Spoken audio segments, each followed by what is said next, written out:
Very much. The Pirates and the Twins this afternoon. Just a couple of weeks into spring training. We really haven't seen a lot of the starters get a lot of playing time because of the extended spring. But Clint Hurdle gradually, Bob, putting in that starting lineup. The other day, Andrew McCutchen made back-to-back starts. He wasn't in the starting lineup last night. He is in the starting lineup today. It'll be fun to watch him on Root Sports today. And for the folks here at McKechnie Field, what a fun year it was. It was certainly fun to watch him last year. Just a tremendous season he was able to put together. Really broke out and became one of the true stars of the National League.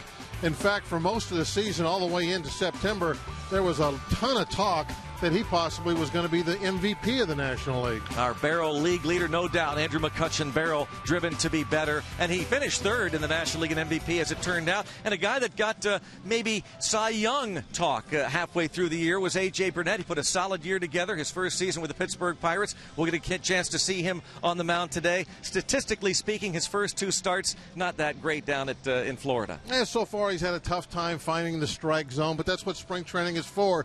You get healthy, especially for the veteran guys. Just make sure your arm feels good. And when the spring training comes to an end, that's when you want to have that strike zone nailed down. Spring training is a lot of fun for guys like A.J. Burnett and Andrew McCutchen, kind of getting ready for the season. They know they don't have to put up the good numbers. They'll be in the starting lineup opening day against the Chicago Cubs on April the 1st. And boy, we had a lot of fun last night with CutchCam. Andrew McCutchen was behind the camera last night. He'll be in front of the camera today as the Pirates take on the Twins here at McKechnie Field in Bradenton. Spring training baseball on Root Sports.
Bradenton, Florida.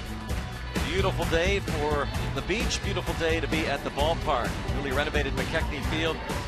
Good crowd on hand to see the Pirates take on the Minnesota Twins as Grapefruit League action continues. The Pirates 4-9 so far this spring, the Twins 8-6. And A.J. Burnett taking the hill today for Pittsburgh against the Twins' Cole DeVries. Pirates will be taking the field shortly. Quick turnaround, playing last night here at McKechnie Field. The only game to be played under the lights in spring training for the Bucks at McKechnie. Here's the lineup for Ron Gardenhire's club. Darren Mastriani is in right field. Jamie Carroll follows. He'll be followed by Joe Benson in center. Wilkeen Ramirez is the left fielder. Brandon Boggs played minor league ball with the Pirates last year, and he's now in camp with the Twins. Brian Dinkelman is at first. Josmil Pinto is the catcher. Eduardo Escobar is at short. Ray Almedo is the third baseman. Just taking a look at these lineups, Bob, that Ron Gardenhire will be taking out the lineup and exchange it at home plate with Mike LaValliere, who's a guest instructor this camp. But not a lot of familiar names when you see the visitors, in this case coming up from Fort Myers, the Minnesota Twins. And that's because baseball has relaxed the rules significantly. You don't have to bring 4 starters. I don't think you have to bring any of them, as we've seen. Well, that's the way it's been. And I think that once we get by the World Baseball Classic, I think it'll have a back to the usual feel. Plus, you're going to be making some cuts and getting that roster. What's the roster? Still over 60, right? 62, something like that for us. So, as long as the roster is up that high, you're going to see a lot of guys that you don't know who they are, or situations like that. And once the cuts come, then we'll get back to more, what we normally see, not only from our team, but from the other teams that we're playing around the league. Figure that Pirates will start to make their first cuts probably around Monday. Ron Gardenhire having some fun with his good buddy Clint Hurdle, Pirate skipper, before the game. Great job by Robbie Inzmakowski, who got those two together. Great respect for one another. Former teammates with the Mets. Clint Hurdle now beginning his 3rd year as skipper of the Pittsburgh Pirates. And a look at today's weather. 74 degrees, slight breeze. The forecast hits Florida. A little breeze is blowing straight in. Will kind of help out the pitchers a little bit. Been a while since we've hit a home run. I'd like to see us get a couple balls out of here this afternoon. Tell you, the games that I've done recently here at McKechnie, the breeze is either coming in or blowing toward right. That's why it's been so cool. That wind coming in out of the north. Starting to swing around a little bit, though. A little bit out of the east. We should get a good whiff of the orange juice plant today. Tropicana. Yeah. You can only get a wind like this coming from that direction. You get that nice orange blossom smell. Well, bringing you a taste of Florida up in Pittsburgh, and if you're at the open house at PNC Park, we're on the Jumbotron. Hope you'll enjoy watching the Buccos, and that man, he'll be starting opening day, April the 1st, against the Chicago Cubs. A.J. Burnett put together an outstanding first campaign with the Bucks, led the team in wins, 16-10, 3.51 ERA, and no doubt the ace of the staff. And I think he also, this has come up many times about what else he meant to the team besides what he's doing out in the middle of the diamond. He really took the leadership role in that clubhouse to heart last year, I thought. He became the guy that I think that everybody looked up to and tried to follow, emulate. Sets the example. Sometimes that's tough for a pitcher to do, but I think last year AJ was that guy. 36 years old, North Little Rock, Arkansas. A.J. Burnett, his defense Pirates today. Alex Presley in left with Andrew McCutchen in center, and Travis Snyder is in right. Jared Gettert, the third baseman, Clint Robinson at first. The corners up the middle, Ivan De Jesus Jr. and Josh Harrison. And Tony Sanchez does the catching. Russ Martin will DH today for the Pirates. You got a chance to see the cameraman last night, Andrew McCutchen. He had the night off and was pretty antsy, so he went behind the camera in the Pirates dugout, a low first camera, did a great job. And what a great job he did playing ball with the Buccos last year, the Gold Glove, the Silver Slugger, Dapper Dan Man of the Year award on the cover of MLB The Show. And this is what he showed us last night.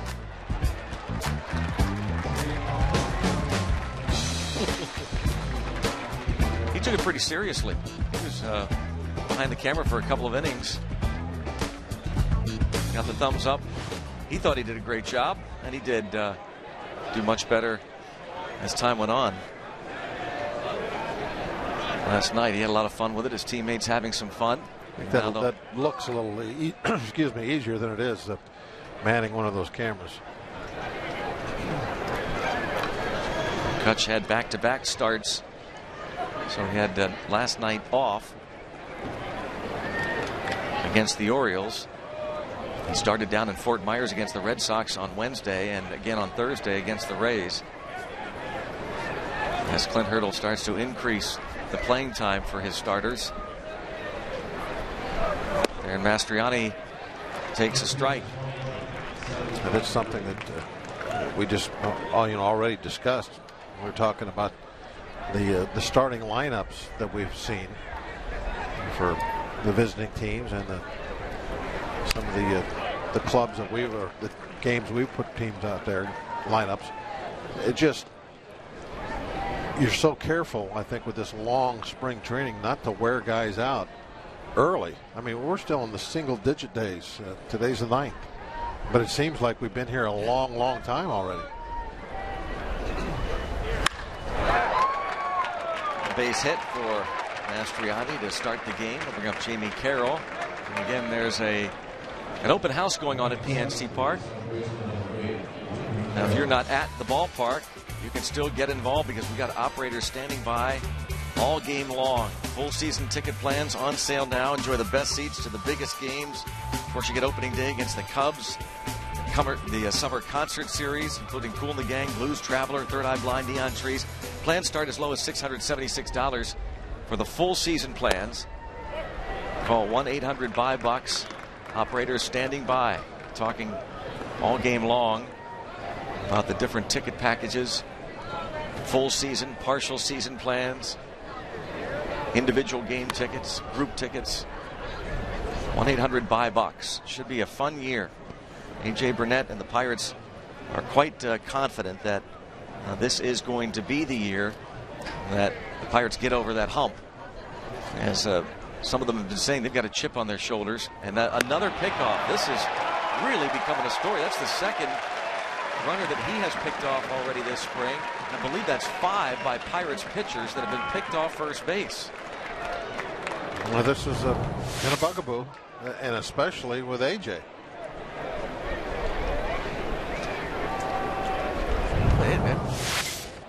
Pretty incredible that in less than a couple of weeks these pitchers have picked off that many runners at first base. Another one last night.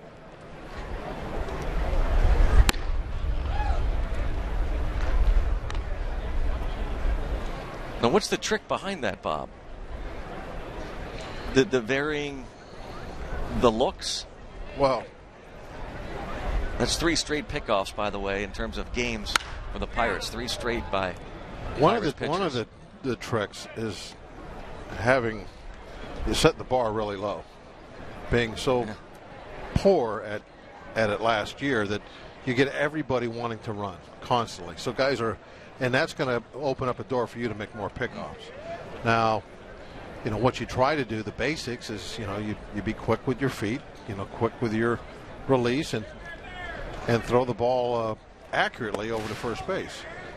But that's the basics. Now there's little things you can do to try and influence the break. You give a little bit of a front shoulder just a slight curl downward before you go over. Anything that will influence the runner to make you think, okay, he just started his delivery home. Where actually, no, I pretended to do so, and now I'm coming over to first. Now, technically, that, of course, is a balk. But you do those type of things, you know, you kind of push the envelope a little bit. And a lot of times, if it's a premier base stealer, or really in AJ's case, where you have guys that are stealing at an 80% success ratio, then even if you get called a balk maybe half the time, it's still worth it. Yeah, because the 80% of the time the runner is going to end up at second base anyway. So you take a little bit of a risk to see if you can get yourself a pickoff. Now, I'm not saying that that's what AJ did, but you asked me, what can you do? That makes sense. Those are some of the things you can do besides just trying to be as fast as you can. He walks Jamie Carroll. I mean, left-handers, you tell me that they're not trying to be all deceptive and everything with their moves to first, so why can't you try a little something as a right-handed pitcher?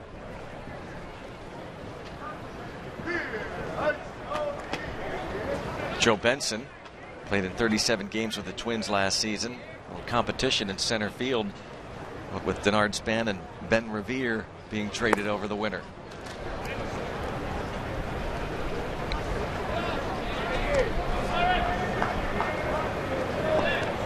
You were pointing out, Bob, that Aaron Hicks, one of the guys in competition, is having a tremendous spring, hitting .400 with 4 homers.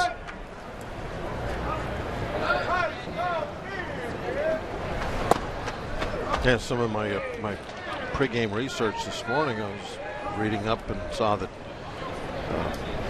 the general manager, so Terry Ryan, had great things to say about him. And when asked, would they make him stay in the minor leagues, past late May, like you see everybody do nowadays, and nobody brings up their star player, young players. And he said, no, that's not going to be the case. If he's our best center fielder, we're going to take him no matter what on opening day, if we feel he's our best center fielder. So obviously they really have high regard for him. But he's on the trip today, right? Hicks? No? I don't believe he is. Oh, okay. I was hoping to get a look at it. I guess he's hitting home runs. Yeah, 4 of them. Like Jamie Carroll leaning a bit, the veteran. Darren Mastriani, who stole 21 out of 24 bases last year in just 77 games for the Twins. He was picked off by A.J. Burnett. Jamie Carroll drawing the walk. Now Joe Benson, the 2-1 pitch. And it's popped up to shallow right. Snyder will make the catch. Second out here in the first. You could hear on our crowd mic there that somebody down there was yelling out halfway, halfway, halfway. That was for Snyder's benefit. He can't look. He's got to be watching that baseball. But it's important for him to know what's going on with the base runners. Not so much in that situation there because he's so close to second base, but anytime you can let that outfielder know what the base runners on base are doing while he's catching a fly ball, that's a plus. Everybody needs to be yelling that out at all times. Especially, you always assume the runner's going halfway, but every now and then one of them will try to get tricky and they'll go back to tag up on a routine fly ball just in case you catch it backpedaling or something like that and move up. And if that's happening, somebody's got to be telling you.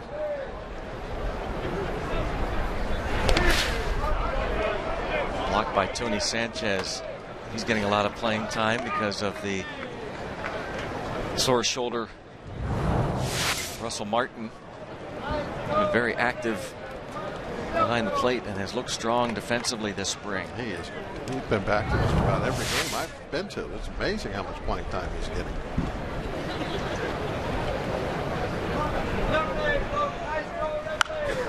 Yeah, that's another benefit, really. We talk about a long spring, and in this case, Russell Martin coming along very slowly. An opportunity for a guy like Tony Sanchez to play a lot.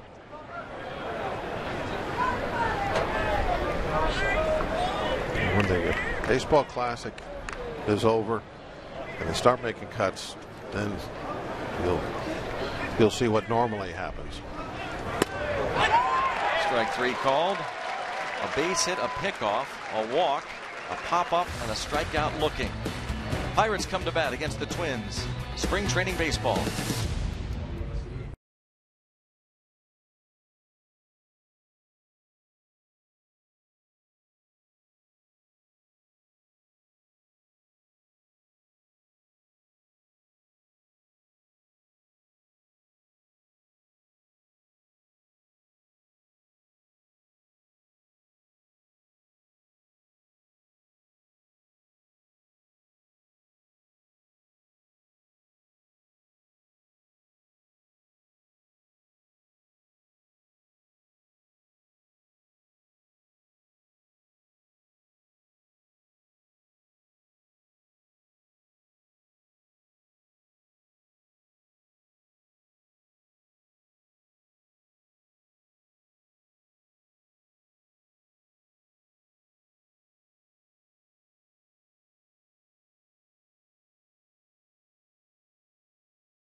To the bottom half of the first inning. Cole DeVries on the mound for the Twins, and Clint Hurdle as this lineup brought to you by Toyota. Alex Presley will lead off. Travis Snyder follows. Then Andrew McCutchen, Clint Robinson, cleanup hitter Russell Martin, the DH, Jared Gettert. Tony Sanchez this spring, 2 out of 10 with 4 walks. Ron DeJesus replaces an injured Chase Darno, and Josh Harrison at second base. Chase Darno was in the original starting lineup, but injured his finger during a rundown drill earlier today. The numbers for Cole DeVries, non-drafted player out of the University of Minnesota. Minneapolis-born Cole DeVries, hometown boy. 4.11 ERA last season. Presley, 4 hits in 17 spring training at bats. That computes to a .235 average. 1 walk, couple of strikeouts. Hit .237 last year. Starling Marte figures to be the starting left fielder on opening day. He's batting .421 this spring.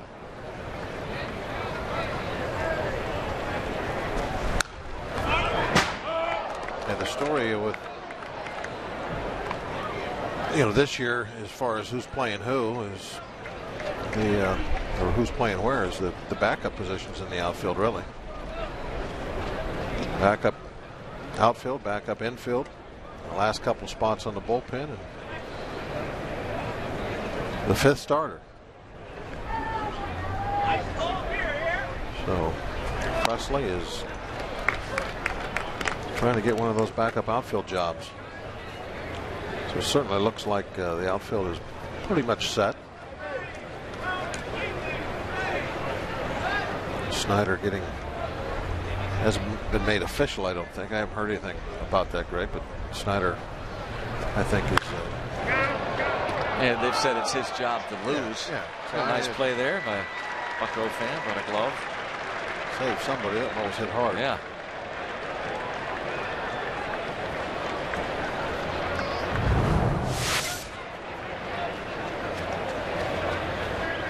Well, I think it really hooked hard. It's almost a fair ball going over the back.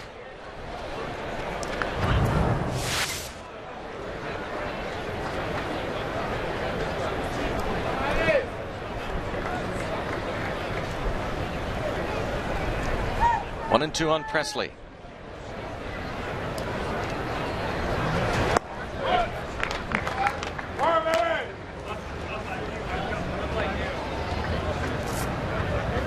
(6'1", 180-pound Cole DeVries.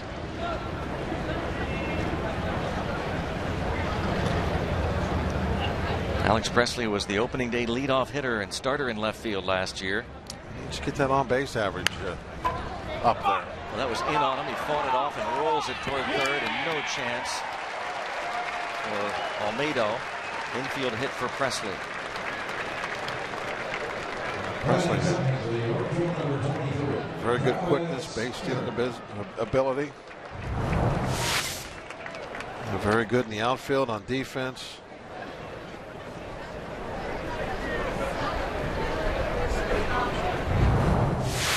Has to get on base more often to really get an everyday job at this level.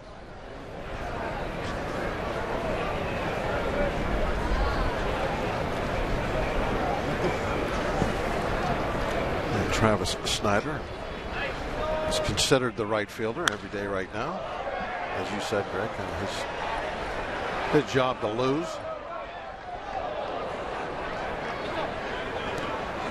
5 for 18 this spring. .278 average with 2 walks, 9 strikeouts for Travis Snider, acquired from Toronto last summer.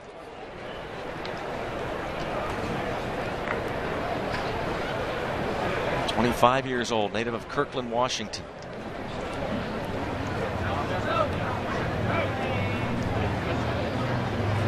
The lead there for Alex Presley.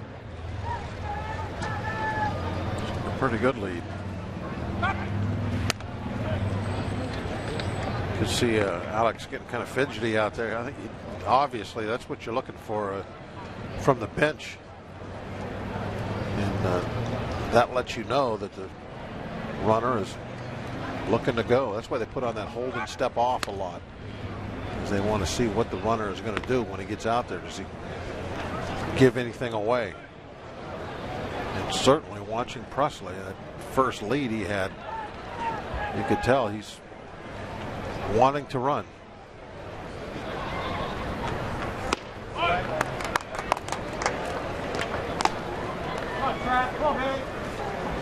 Ball and a strike on Snider.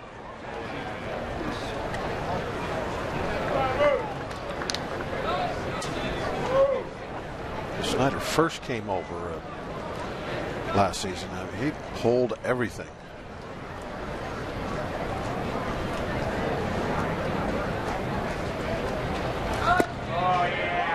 Big slow curveball bending in there. A strike. But if he pulls it out, he's got a nice hole on that side to shoot through.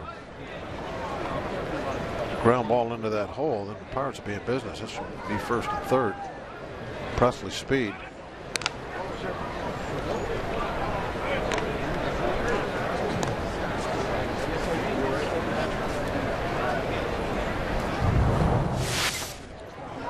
That last pickoff throw, it threw it over there before he went from the stretch, as he was looking in for a sign.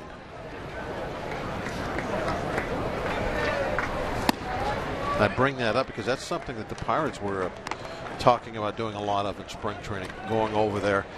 There's a lot of base stealers, when they get off, and we've showed this before too with the close-ups of their face, that you can see them peeking in, trying to look at the catcher. Well, if you can get those guys peeking at the catcher as you're making a pickoff throw, you got them. So that's why you like to throw over there every now and then before you get in the stretch, as you're looking for the signs. A lot of times that base runner, he's trying to look at the signs also, because he wants to run on an off-speed pitch. So if you throw over there just occasionally like that, then they can never look in at the signs, because they don't know when you might be coming over there. Takes off on the 3-2 pitch, and a fly ball toward right center, and Presley will end up at second base. He was heading back to first as the ball, he figured, would be caught routinely. Instead, it clanks off the glove, and it's first and second. Just a routine fly ball that got messed up. I mean, Presley was really late, Bob, going back to first.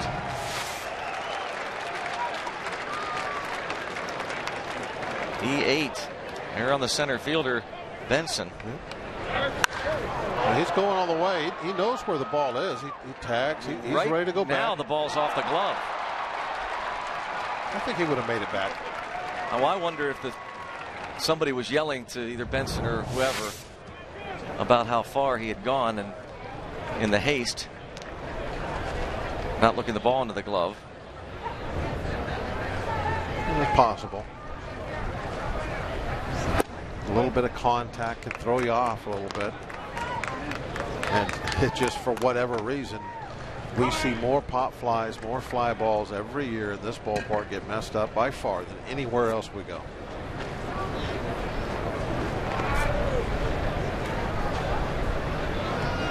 McCutchen 2 for 13 with 3 walks this spring.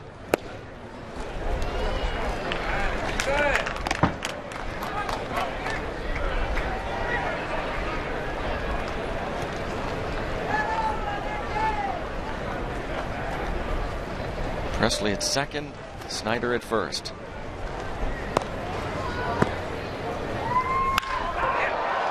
Oh, hooks in that new picnic area.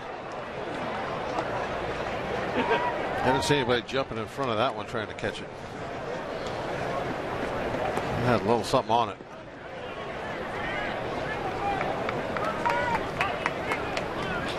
Fort Meade, Florida native Andrew McCutchen, 26 years old.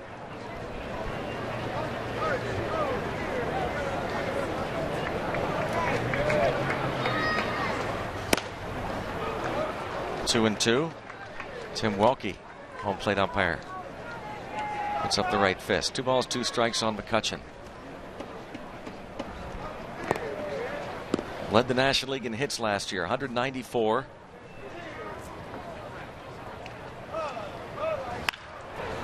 Rounded to third, on to second, relay to first, will not double up McCutchen. Snyder erased 5-4. Olmedo to Carroll. McCutchen, excellent speed. This, you would think would be a pretty routine double play. It was hit hard right at the third baseman, but McCutchen just beats it out. He's got that great sprinter's form going down that line. Sometimes he gets a little bit of a late break out of the box because of his hitting style. He has so much upper body torque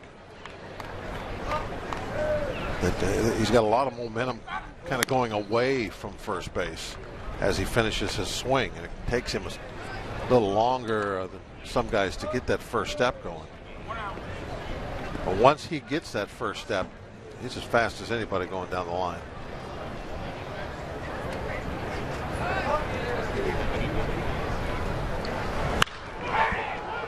Curveball to Clinton Robinson is fouled out of play.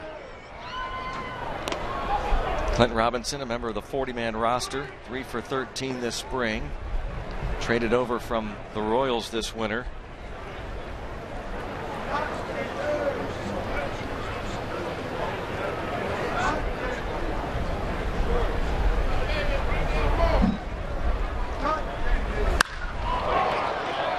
Plenty deep and left, as Ramirez will make the catch. McCutchen tagging from first just to draw a throw, and the catch made, and the run scores as Presley gives the Bucks a 1-0 lead on the sac fly by Clint Robinson.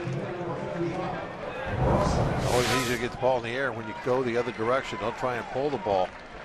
That was letter high right down the middle of the plate. Robinson takes it the other direction, gets himself an RBI.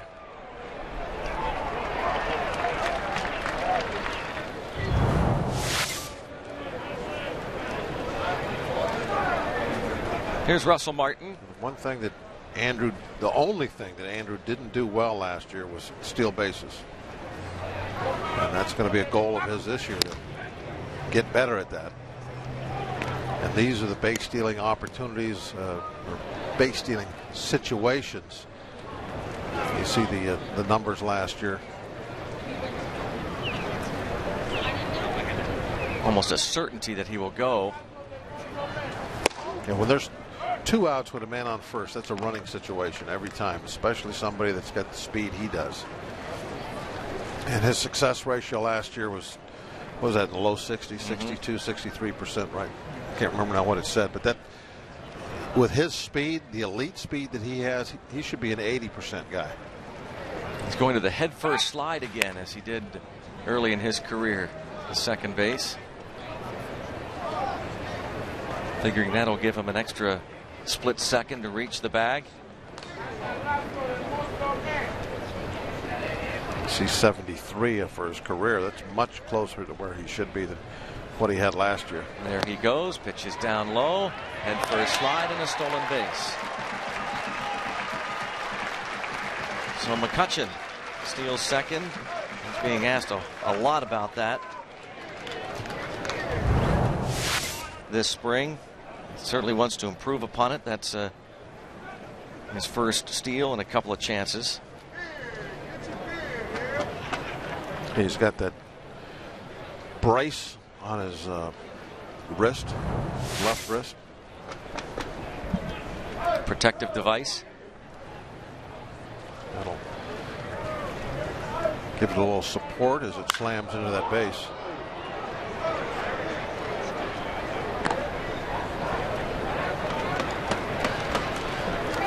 Martin 1 for 10 with 3 walks.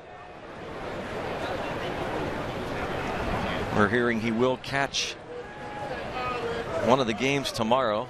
Split squad playing in Fort Myers against these Twins, and half the roster will be at Sarasota against the Orioles. We'll have that one for you on the radio side tomorrow. Ball's popped up, and Ramirez makes the catch. Presley's infield single got it started. Clint Robinson sacrifice fly gives the Bucs a 1-0 lead.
Well, earlier today outside McKechnie Field, Pirate Fest taking place here in Bradenton from 10 a.m. to 12:30 along 9th Street.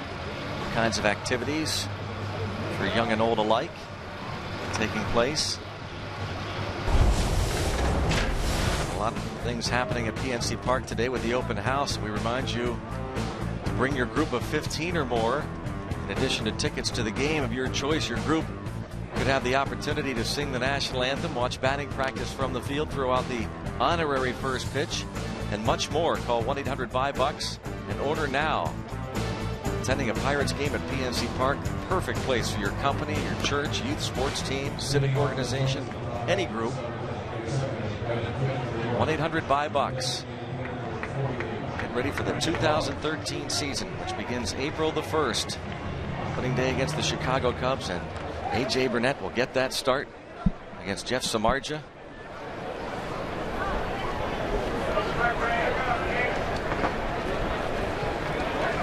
Burnett gave up a hit but picked off Mastriani almost immediately, then walked Jamie Carroll. Got the next 2 men. Now faces Brandon Boggs.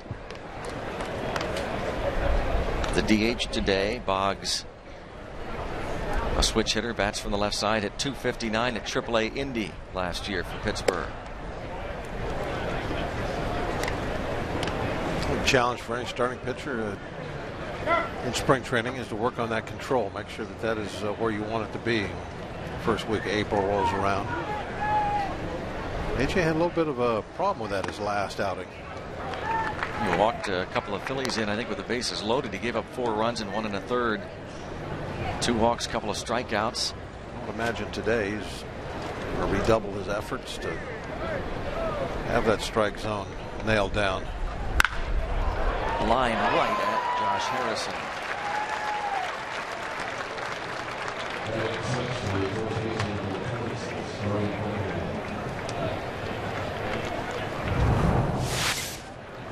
Hitting in bad luck.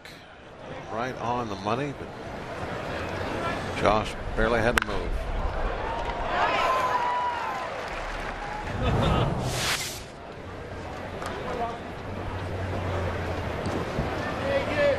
First baseman Brian Dinkelman.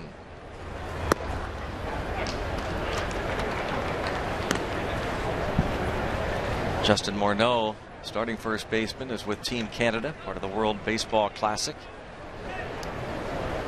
Pirates' own Jameson Taillon will start tomorrow against the USA. Today, Chris LaRue starting for Team Canada.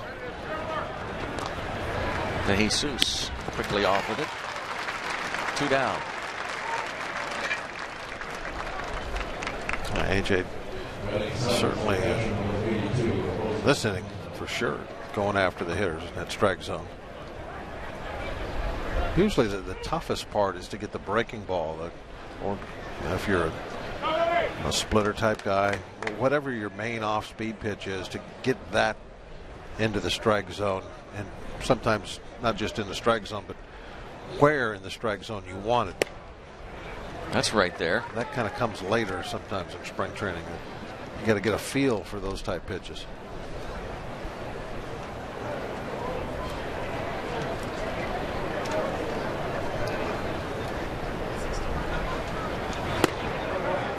One ball, 1 strike to Yasmiel Pinto. There's aches and pains you have to go through too, through the month of March. You never know what to expect out of that shoulder every 5 days when you go out there. It doesn't get easier as you get older either. It's going to be an 8-pitch inning, I believe. Well, maybe not. Josh Harrison called off Clint Robinson. Robinson backed off, and then Harrison had to make a diving attempt. Yeah, I think not sure why. Robinson had it. Yeah. But he did the right thing. He threw on the brakes. You know what? I'm not sure that Robinson even would have had that.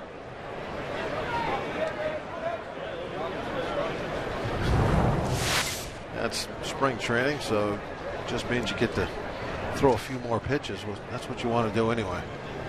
Get your work in. He will throw between 60 and 65 pitches today, we're told. Normally, you like that one to be an out.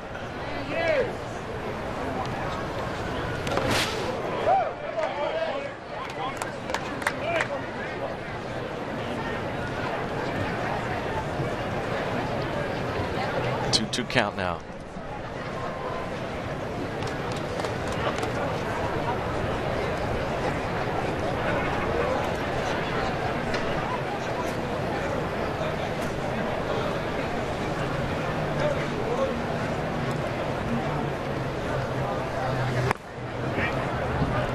Ball 3.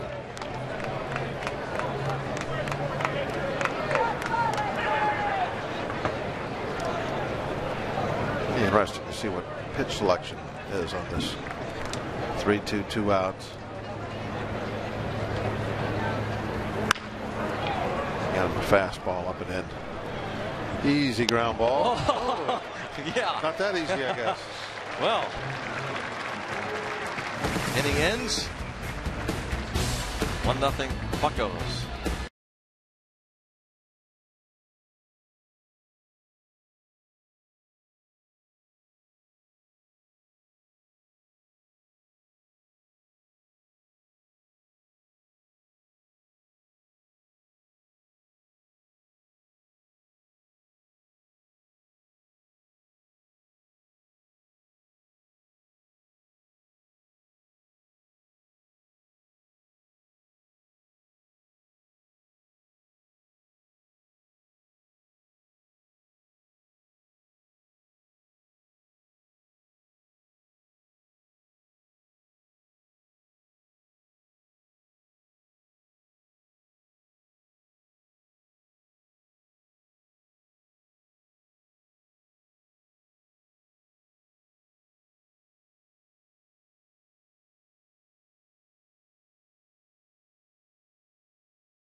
Pittsburgh Pirates Spring Training on Root Sports is brought to you by Toyota.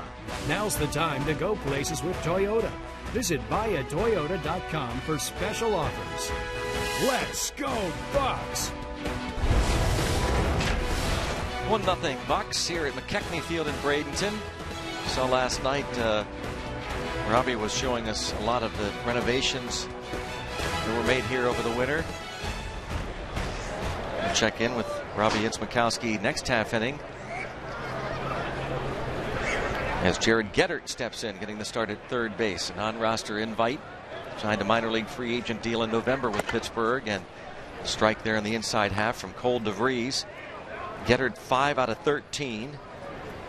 3 walks. 27-year-old Kansas native.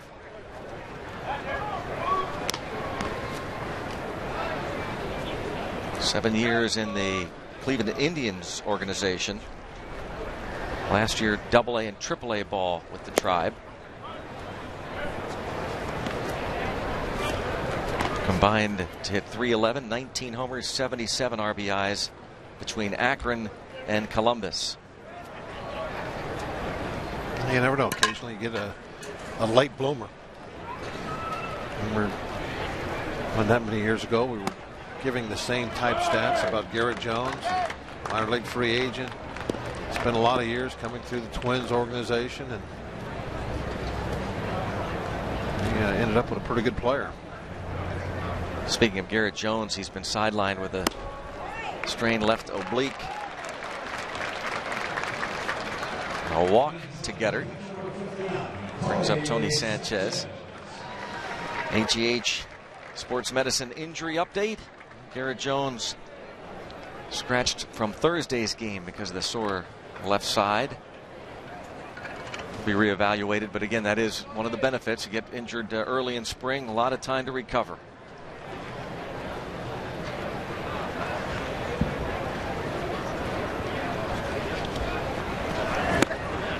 There's so much time this year that I think a lot of the injuries are being treated even more carefully than in the past.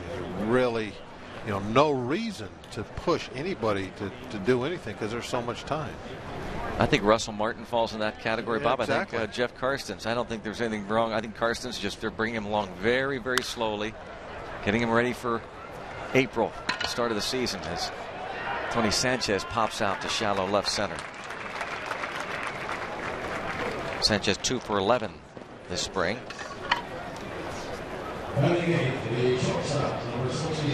Chase Darno injured his left thumb during the rundown drills this morning. So he was scratched, and Ivan De Jesus Jr. in the game. Anderson Hernandez made a diving attempt as a second baseman last night on a line drive, and he ended up with a sore shoulder. He's day to day. De Jesus 4 for 12.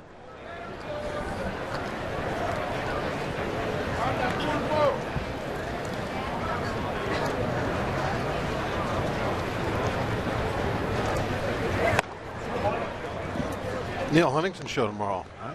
First one. First one of the year on the radio side. I had Neil on TV last night during the game. Was it fourth, fifth inning, something like that? Anything unusual come out of? Then we talked about the long spring in the process, about getting the players, the starters especially, playing time as the spring goes on. But that's that fine line, not to overdo it. Right. Well, I bring this up. Maybe you asked him last night, and maybe you can ask him tomorrow for me. There's Neil. I wonder if they would consider going with 11 pitchers this year and having an extra bench player. So it's become popular to go with 12-man pitching staffs, but with the improving starting rotation, I wonder if they would consider to say, hey, 6 guys in the bullpen will be enough, and have an extra player.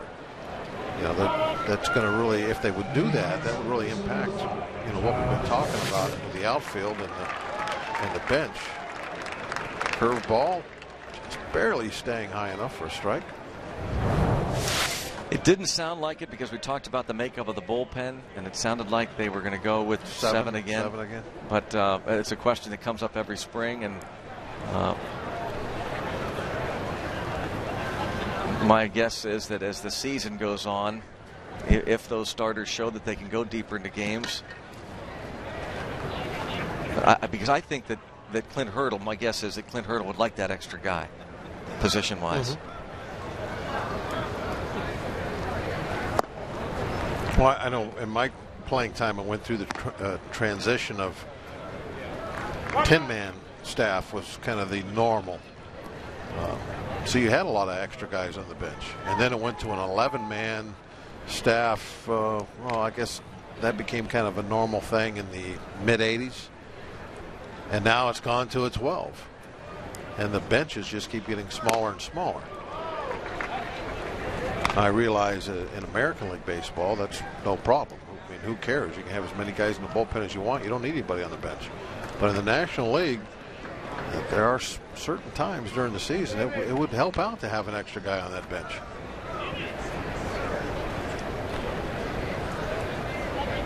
But if you have the luxury of a starting rotation that's going 6 to 8 innings night after night after night, you certainly don't need 7 guys in the bullpen. But putting together that rotation, that's the hard part. Finding those 5 guys that you can really lean on. You know we're going to be solid for you.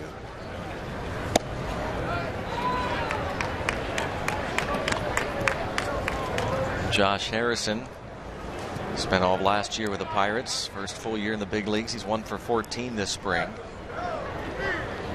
I bet your pitch counts have come into that play with that also. Years ago, you didn't have pitch counts, 30 years ago. So, really, guys, would pitch 7 or 8 innings. As long as there was any game type reason for them to come out. That's not true anymore.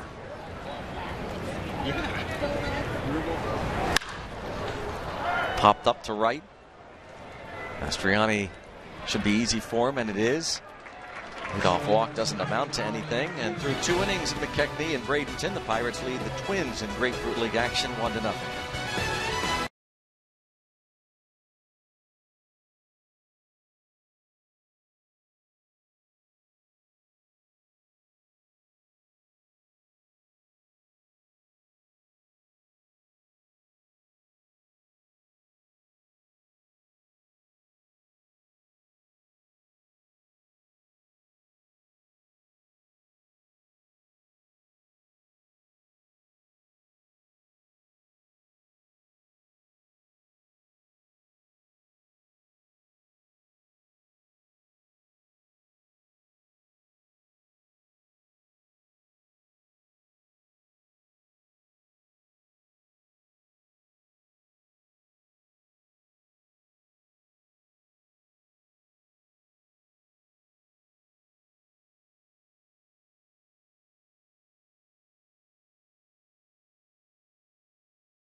1-0 Pirates lead it. Parrott having a lot of fun with the fans here at McKechnie Field. We talked about the renovations here at this beautiful ballpark. Robbie has some more info for us. Robbie?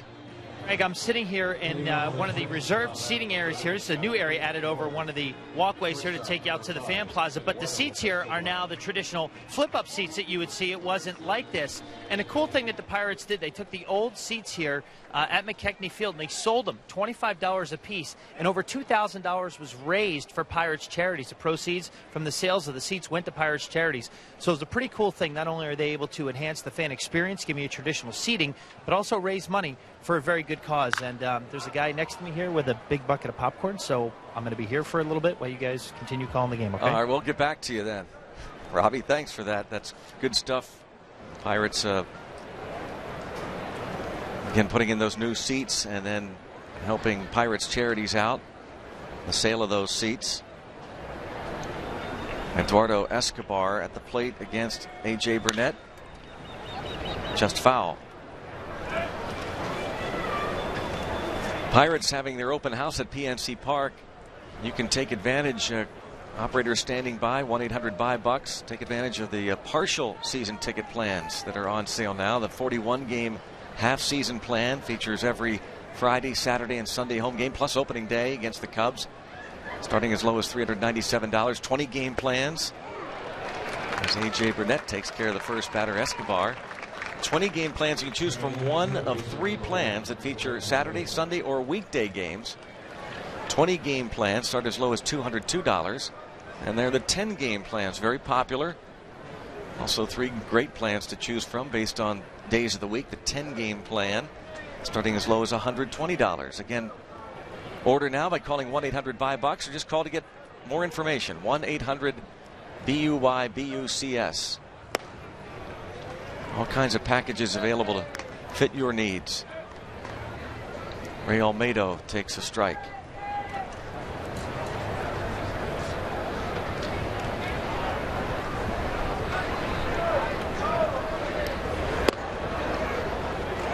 Another strike. 0-2. A.J. Burnett didn't have a regular spring training last year. Nope, this is all new to him.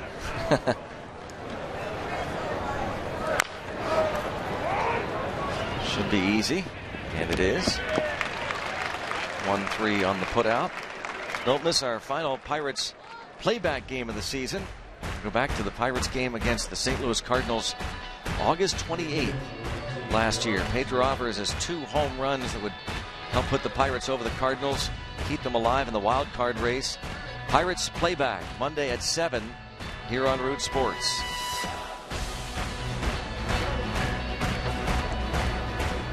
AJ won't have his buddy to throw to this year. Something he's going to have to get used to. Last year, Barajas became his personal catcher pretty much. Now reunited with Russell Martin. Had been with the Yankees. This ball into center field, and a quick inning for A.J. Burnett. 1-0 as we go to the bottom of the 3rd.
Bottom of the third inning.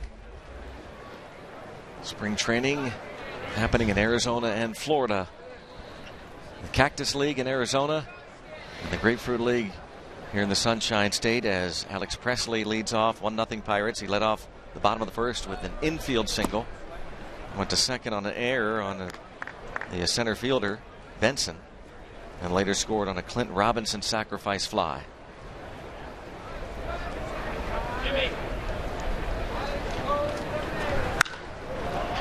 And in the air to left for Ramirez. One out. Brings up Travis Snyder.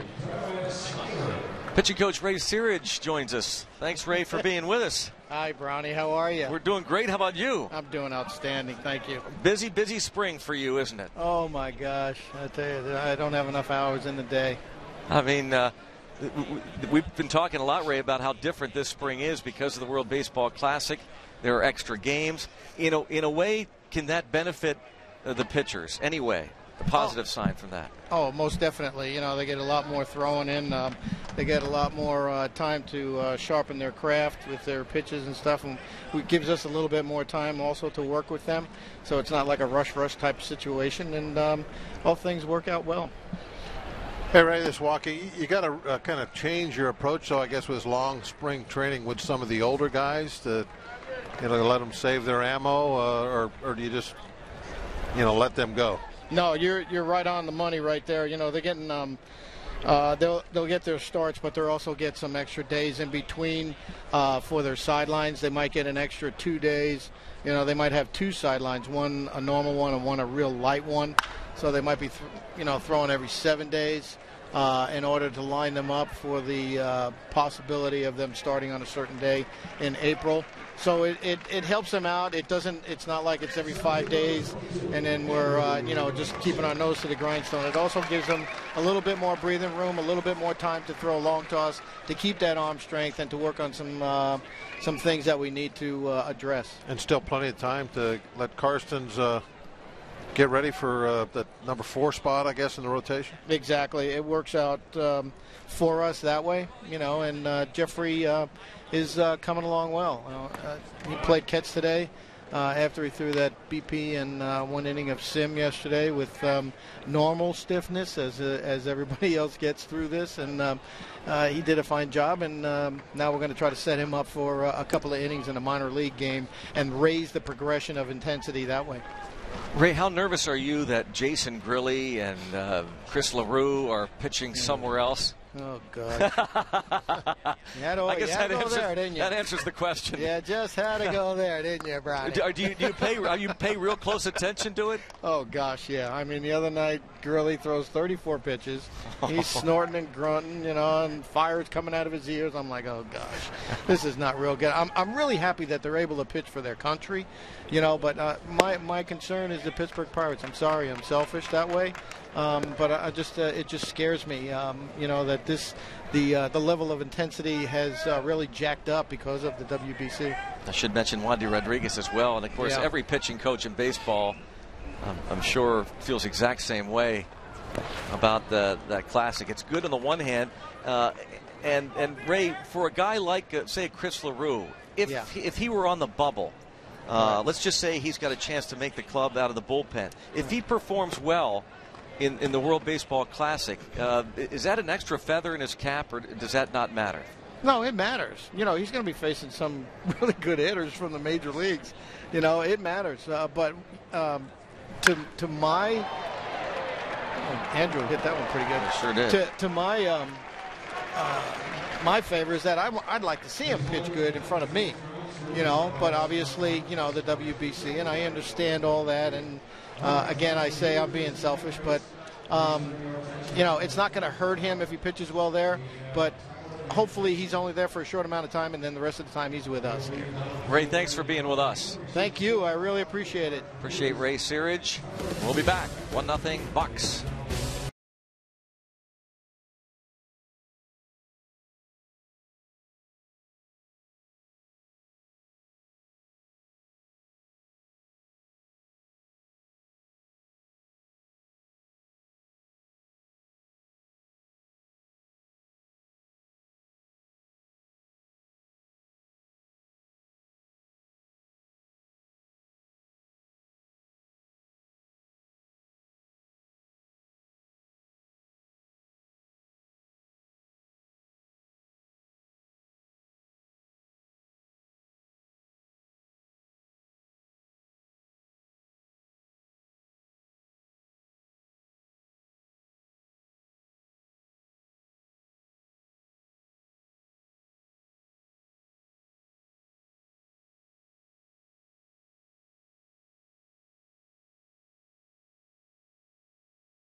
Pirates lead the Twins 1-0. A.J. Burnett ready to start this fourth inning. Talking last half inning about A.J. Burnett being reunited with Russell Martin. One of his outstanding games while with the Yankees. The ALDS Game 4 against the Tigers, giving up just a run in 5 2/3 on 4 hits, working with Russell Martin. He'll be paired with him again opening day, April the 1st.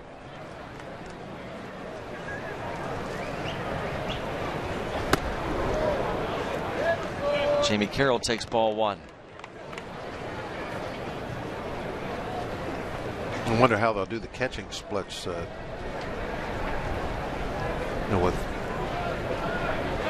last year with Barajas, he was a personal catcher for Burnett. I wonder if they'll do that with Martin, or if they'll just let the natural days off dictate who's going to be behind the plate and who's not. But he had had so much success in the past with Barajas, and then got off to a great start with him, that it was, I think, a natural thing. I can certainly understand why they did it. I'm not a big personal catcher guy, that, but last year was an example of you have a guy that's very comfortable with catcher X behind the plate. You gotta go with it. Don't mess with something that's working.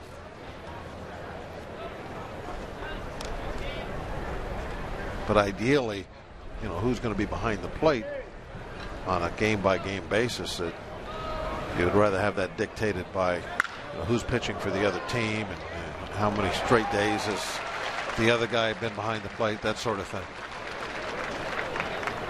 A.J. Burnett, a couple of quick outs.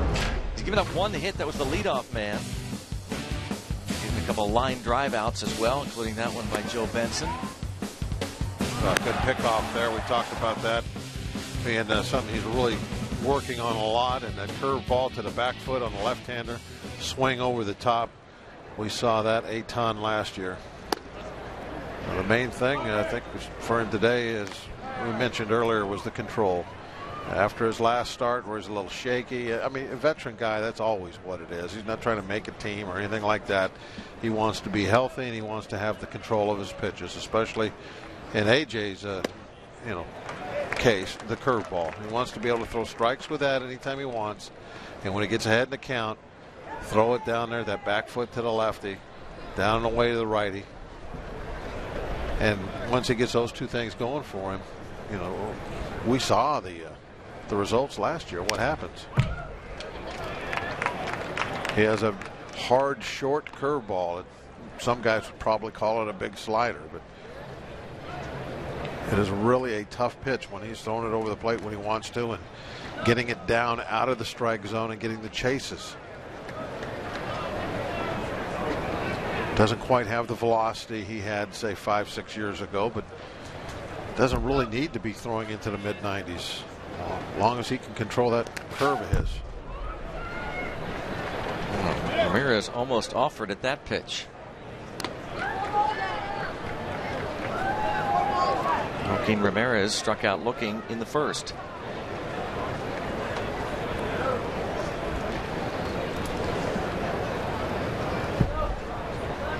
Burnett went 2 innings against the Tampa Bay Rays, his first outing, and 1 1/3 last time out against the Phillies, and he goes 4 in this one. Looking sharp. Third K. 1-0 Pirates.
1-zip. Pirates in front going to the bottom of the 4th inning. Pirates, Twins, and Pirates post game.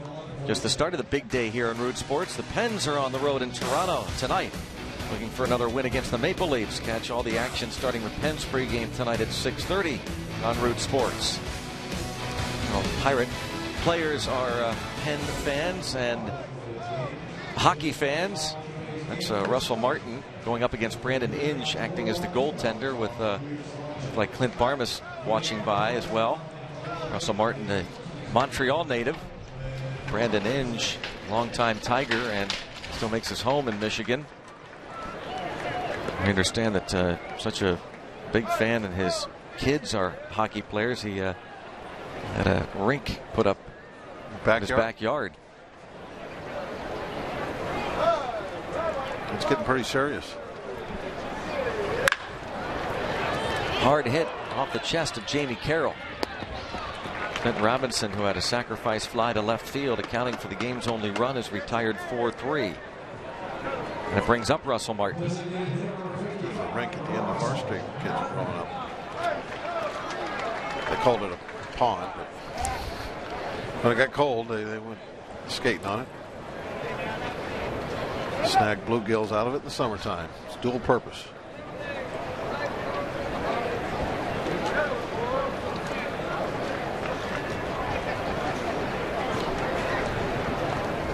As we said, Russell Martin expected to catch one of the games tomorrow. Pirates will be in Fort Myers and in Sarasota. Twins and Orioles. Let's go back down to Robbie Inzmakowski. Well, cool story with Russell Martin wearing jersey number 55 last year. That was Michael McHenry's number. Russell Martin, before he ever met Michael McHenry, got his phone number through someone with the Pirates and sent him a text and gave him 3 choices of watches. Greg, as he rips one down the line. Going to be a 2-base hit for Russell Martin. Made a living out of that in Los Angeles. The extra base hit. So, Robbie, what did he do with that phone number? He gets a hold of McHenry. He sends him a text message. He gives him he says, "What kind of nice watch do you like? Cartier, Pick A, Breitling B, Rolex C." Michael McHenry replies, "Well, you don't really have to do it, but no one's ever turned down a Breitling before, have they?" So when they got to Pirate City, Russell actually forgot to watch the first day of Pirate City, but the second day he got to camp, he had the Breitling watch sitting in Michael McHenry's locker, and that was his gift for getting jersey number 55. And, you know, there's been many, many stories of guys buying other guys' jersey numbers, but it's a real class move by Russell Martin, stepping up and doing something like that without even meeting the guy or even have any type of discussion. So a nice gesture on his part. As you say, there are a lot of fun stories involving players. First time number 55 was ever bought. Too. Yeah, that's right. That's a good call. Can I please have 55?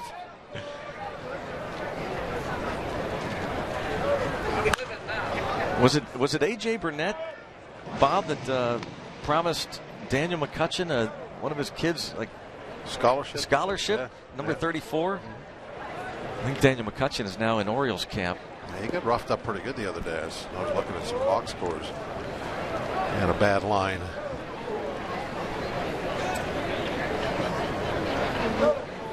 Jared Geddert walked to lead off the second.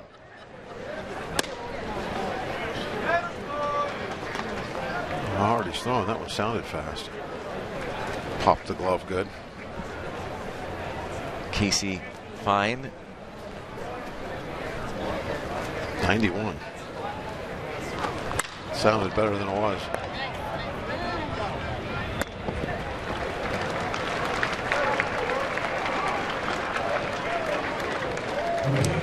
So the ground out by Geddert. Now Martin at third with 2 outs, and Tony Sanchez to the plate. He popped up to short in the second inning.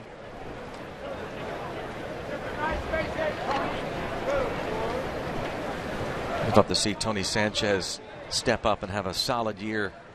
He'll begin the year at AAA. It certainly seems like he's the guy now that they're going to be looking for long term into the future. Former first-round pick, 4th pick overall in 2009. Tony Sanchez out of Boston College. Has had a couple of setbacks with injuries. Off the field trouble a little bit with Tony Sanchez, but seems to have really matured the last year or so. Putting a lot of hard work in. Towards center. Benson for the out. A one-out double by Russell Martin. He is stranded. We played 4 in McKechnie Field. It's still 1-0 Pittsburgh.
Pittsburgh Pirates spring training on Root Sports is brought to you by Barrel Automotive. We're driven to be better. And by Day Automotive. We're going to make your day. Let's go, Bucks!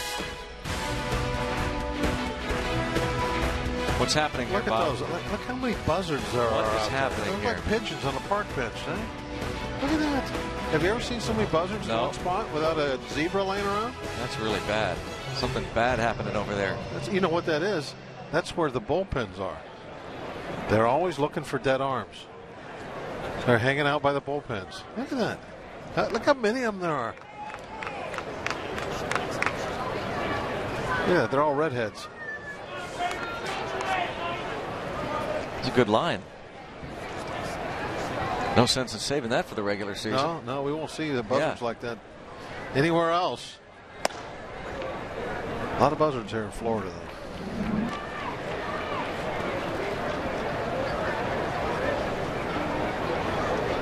Look how those buzzards get along with the ospreys. I think they stay away from the osprey. Ospreys got some tools to deal with the buzzards. There he is up there. You know what? Look at the way he's facing. He's looking at the buzzards. Like he's looking down at them over there. They need to stay away from my nest.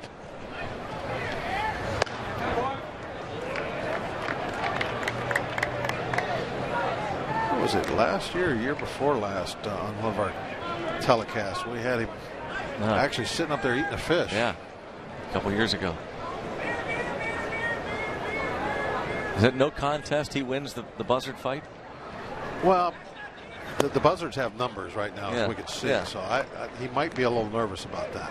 But one-on-one, forget it. Huh? Yeah, one-on-one, I think the osprey is a little more athletic than the buzzards are. Now, those buzzards are big, though. They're the size of turkeys out Incredible. That's a fair ball, just inside the first base bag. Brandon Boggs, extra bases.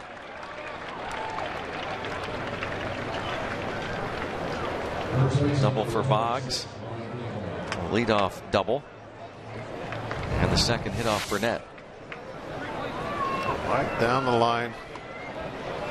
Can't do anything about that. Hit hard.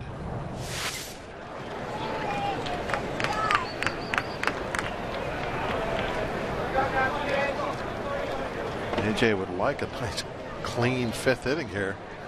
It would be pretty nice for him to get through 5 innings. But what do you think? He's got to get 60 to 65. He's got to be 10 more efficient pitches now, doesn't he? Yep, got to get 3 outs on about 10 pitches.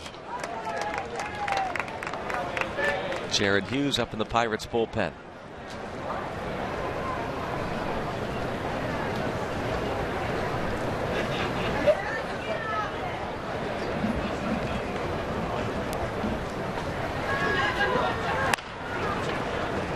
Dinkelman tries to pull the ball. He bounced to short in the second.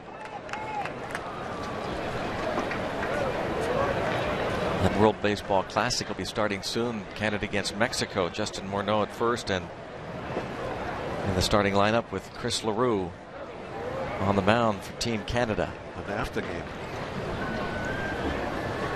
Yeah.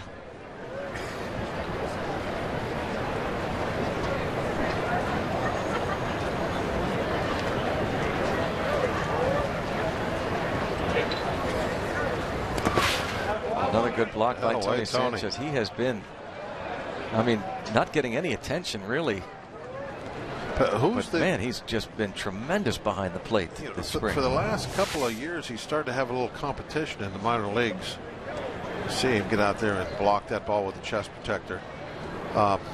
They traded Cabrera, right? Cabrera, yeah. I think that was the guy I'm talking Detroit about. Yeah. For Andy Oliver, I believe. When I saw that, to me, that tells you, your handwriting's on the wall now that Sanchez is going to be the guy. So wasn't it Cabrera that hit right 2 years ago down here at 330 or something like that? And it looked like you had two up and coming young catchers. I think that's a great sign for Sanchez that he's the guy that they've kind of selected as being the catcher of the future, perhaps. Well, into the fifth inning, first time a Pirates pitcher has gone this deep. And this is just his third start. Usually they go 2, 3, 4 innings incrementally, but he's been so efficient. Infield in. Fly ball plenty deep. Racing back to the track, McCutchen. Fine running grab that ties the game.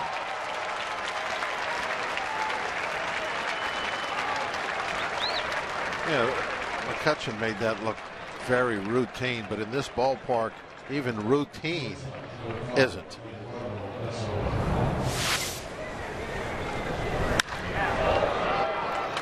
Breaks on it, turns his back to the infield. And no weaving around. Nice straight line right to the ball. Nice play. Gold Glover. Andrew McCutchen. Yeah, that's right. We have to start mentioning that. He brought some precious metal home. Gold for the glove, silver for the bat.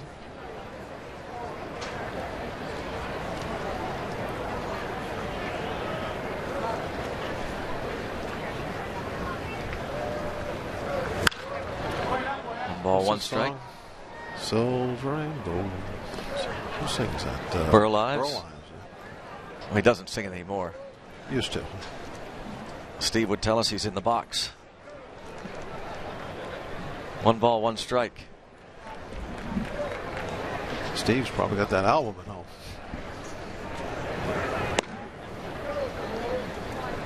Two and one. Steve was here earlier today, by the way, even though we're not on the radio side. Steve was signing his book for a couple of hours just outside the team gift shop. Long line. He came up here for an inning or so he did. To visit. Had a really nice looking hot dog. A cold beverage. Sitting in there with Sean McClintock and Mark Garda.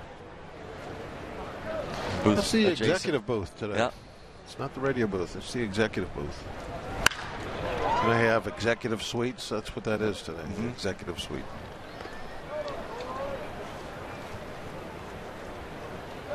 I don't see Sean anywhere, though. Sean, Did he leave? Root Sports GM, is down with a Bucco president now, taking in the game. Ooh, it's definitely There's the executive booth. Yeah. Mark Garda, director of broadcasting. And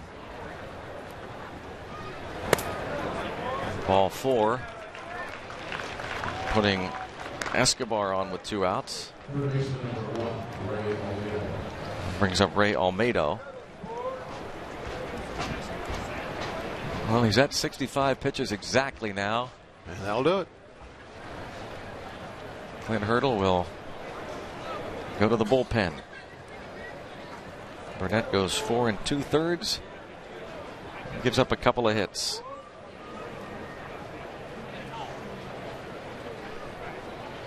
Walks a couple. And strikes out 3. Jared Hughes. Familiar sprint in from the bullpen. And A.J. Burnett getting used to that applause as he exits.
One at McKechnie Field.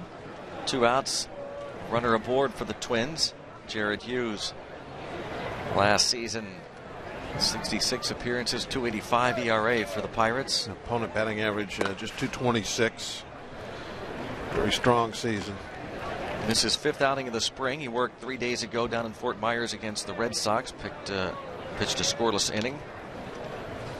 4 innings, couple of hits, a walk, and 6 strikeouts for Jared Hughes in his 4 spring training outings. Shallow center field, that'll drop. Ball kind of ran down and got on the very end of the bat. But that actually was a bad thing because that meant the ball would not carry out to McCutchen. Didn't hit it well enough to get it out there. But that's all you can do as a pitcher. Just, you take the sting out of it, make sure that they don't square it up, get it on the screws, and then you hope for the best. That time it found a spot out there where there was nobody to catch it.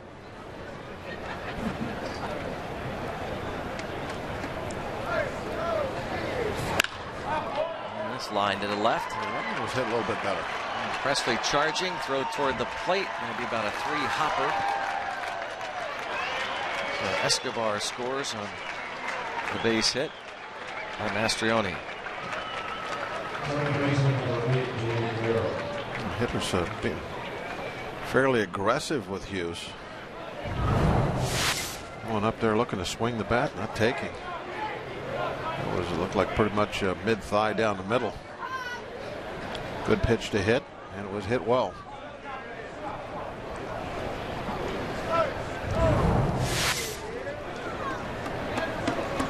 Presley, as he was walking back to his position, not happy about something. I don't know if he's just mad because the throw was poor or what was going on there. It looked like he was also saying something to Kutch out in center field about it, whatever it might have been.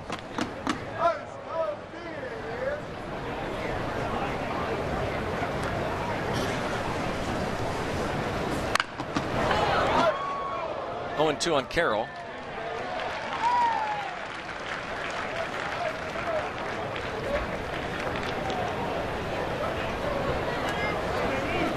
Carroll hit .268 last year.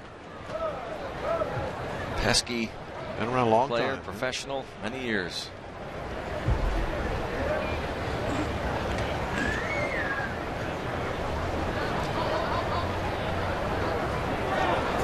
Runners break, uncontested. Ball getting down in the dirt. Sanchez not much of a chance to throw anybody out.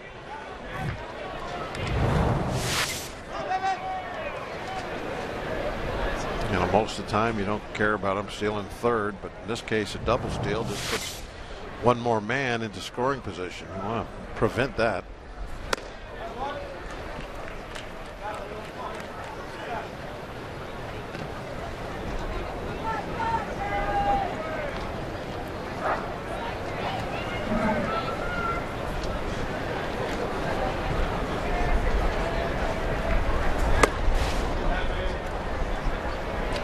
Fastball, that hard two-seamer. It always has a pretty good movement coming down and in. Those last two pitches really bored inside on him.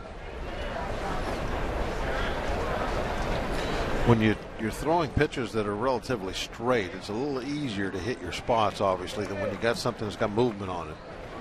Now it becomes a little bit of a challenge. Good example of it right there. He walks Carroll. And the ball started out, it looked like it was going to be a strike, and then just kept moving inside a little more, and just missed the inside corner.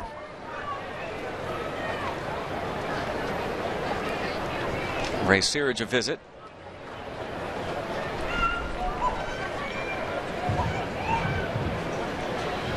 There's been some games this spring. You know, it's so early, it really doesn't mean anything to this point, but there have been some games where the pitchers that the Pirates have out there have just not been able to come close to throwing the strikes they need to. A lot of walks this year. Not in all the spring games, but it's reared its head a few times. Some of the guys just aren't where they need to be when it comes to throwing strikes. I know we've walked in from third base, I think 7, I think it is, runners this year in spring training, which is a huge number. But you know, it is, you know, I guess in spring you see kind of crazy stuff like that. You know, hopefully we don't see but maybe 1 or 2 runners walked in all year. I think there's been 7 walked in so far this spring.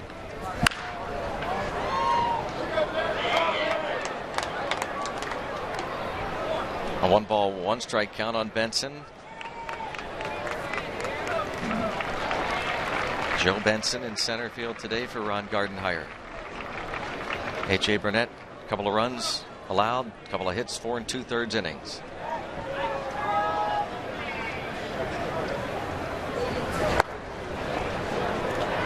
Hughes will certainly be a part of that bullpen. We were wondering earlier about what the makeup of the pitching staff would be. Almeida at third, Mastriani at second, and Carroll at first here, as the Twins have taken a 2-1 lead in the 5th. Hughes and Tony Watson from the left side will set up Jason Grilli, and Mark Melanson will certainly be a part of it at bullpen. We figure that 3 other spots available.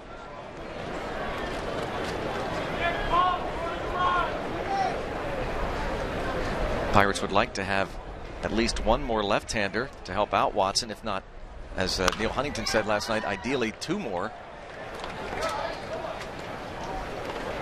3-2 on Benson. Jared Hughes, only rookie pitcher to make the team out of spring training last year, and then ended up leading all National League rookie relievers in ERA, second in appearances, innings pitched.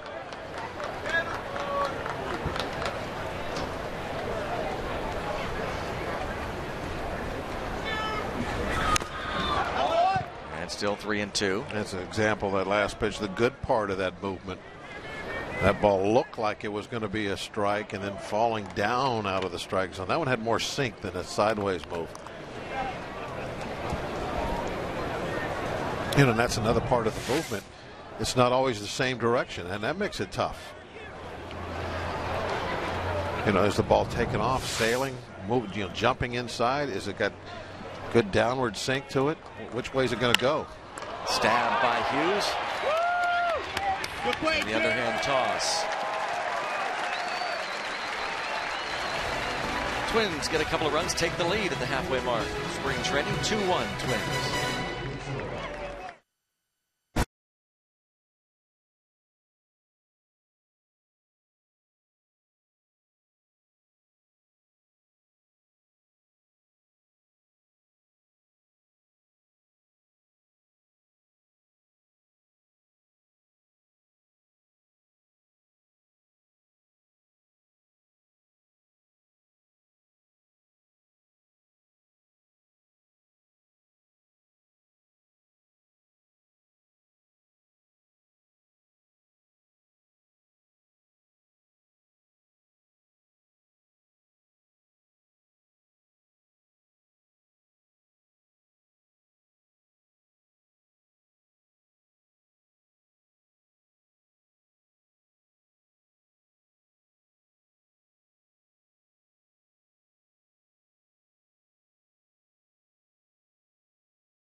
Spring training.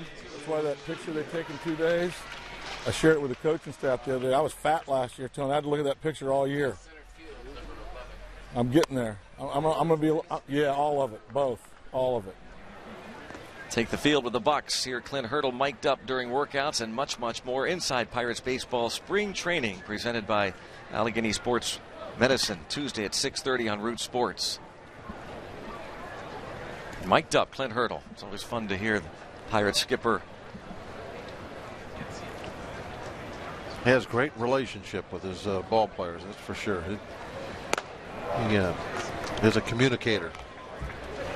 And I think that I think we talk about a lot, but I don't know if we can say it enough. He is one of the best there is with the fans. I mean, he goes beyond the Call of Duty when it comes to working with the fans and interacting with them. So much a part of the community. Pirates very lucky to have him.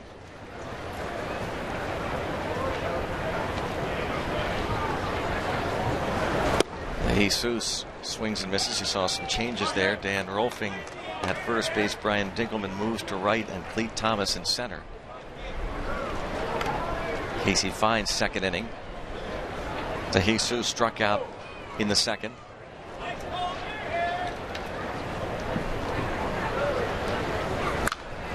Out on the play. Let's go down to Robbie. Yeah, I'm here with A.J. Burnett. Pretty strong outing for him. Very efficient outing, A.J. I know you would have liked to get through that fifth inning, but what was your key and how were you so efficient today on the mound? You know, it's a process. It's a process. I don't look at my previous ones, and tomorrow I'm going to look at this one.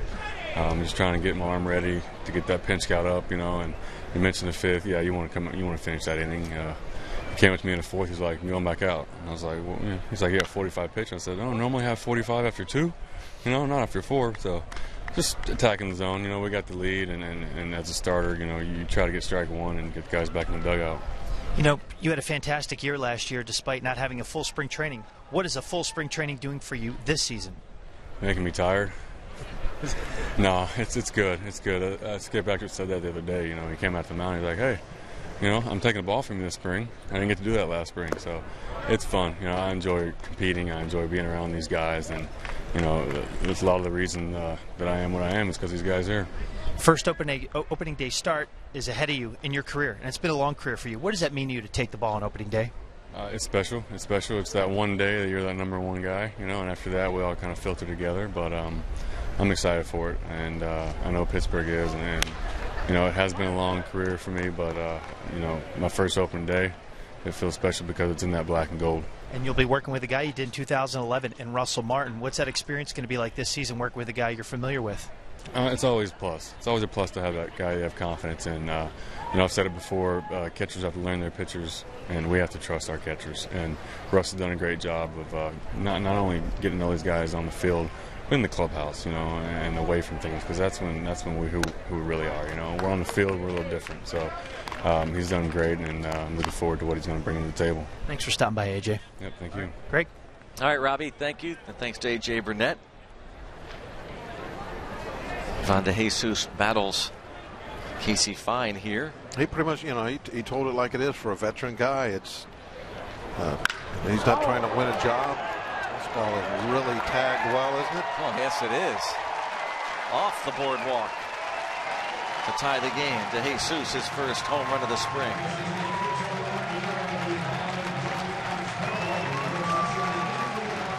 Always keep your eye on those guys that come in for the late scratch. DeJesus, some big league time with the Dodgers and Red Sox. Not a lot of major league opportunities for the son of the former big leaguer.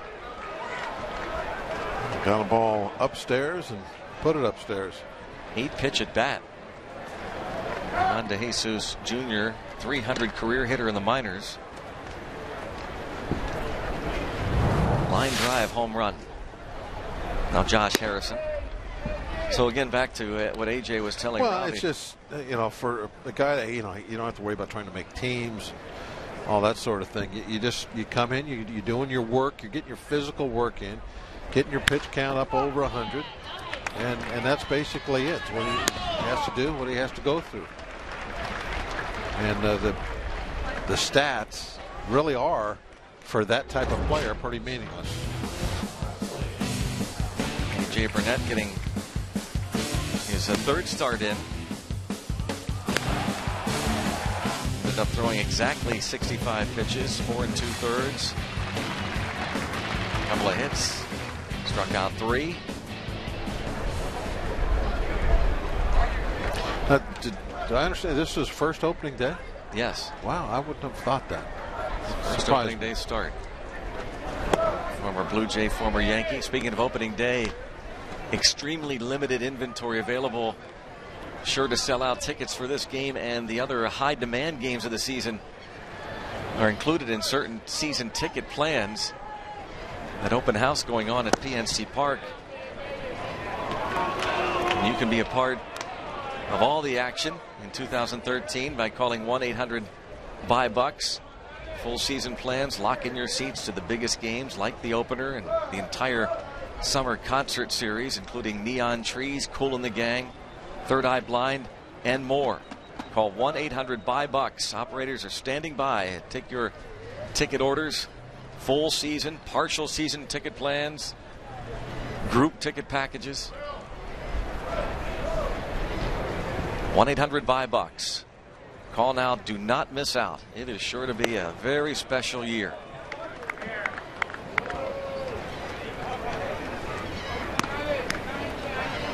Alex Presley, a count of 1-2.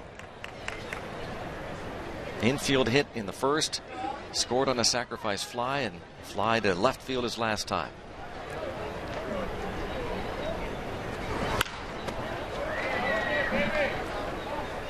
Some marquee promotional games to point out. Fan Jam, 2 Pirates games featuring a post-game concert. The June 1st game against the Reds will be followed by legendary R&B artist Kool and the Gang. And Saturday, June 15th, after the Dodgers game, Blues Traveler perform all their hits. And then the Sky Blast presented by Iron City Brewing. 2 Pirates games involving those post-game concerts and Zambelli fireworks. Saturday, August 31st against the Cardinals. Post-game performance by rock band Third Eye Blind.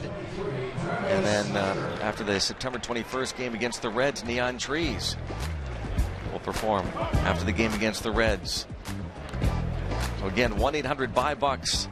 Call now to order marquee promotional games, Fan Jam and Sky Blast. Operators will answer all your questions.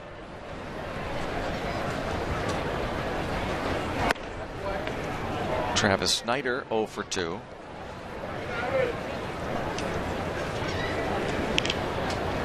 Fly ball in the first inning was dropped by the center fielder Benson. And last time up he popped to second. He's 5 for 20.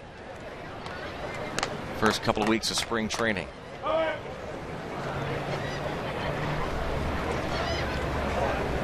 Tomorrow the Pirates will play the Twins in Fort Myers and the Orioles in Sarasota. Jonathan Sanchez expected to start against the Twins, and Garrett Cole will start against the Orioles in Sarasota. We'll have that game for you on the radio side tomorrow.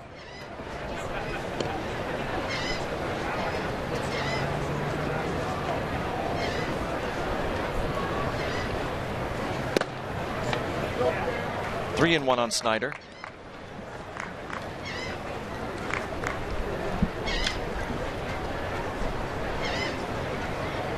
Snider, a former first-round pick by the Toronto Blue Jays, 14th pick overall in 2006. 3-2. It's not exaggerating to say that the Blue Jays were planning on basically building around Travis Snider. He was going to be the centerpiece of a strong lineup for many years. It just didn't work out for Snider in Toronto, and never really got a chance to play full time with the Jays. Came to the big leagues in 2008, and back and forth between the big league club and their minor league affiliate through 2012 when he was traded to Pittsburgh. That is ripped down the line and right. Snider into second base with a double.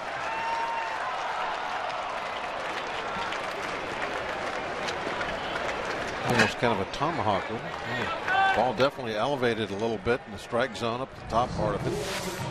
Off speed pitch. Slider maybe. Absolutely ripped it. Not quite as hard as that ball we saw a couple weeks ago that he hit against the Twins in Fort Myers. That one went for a double also.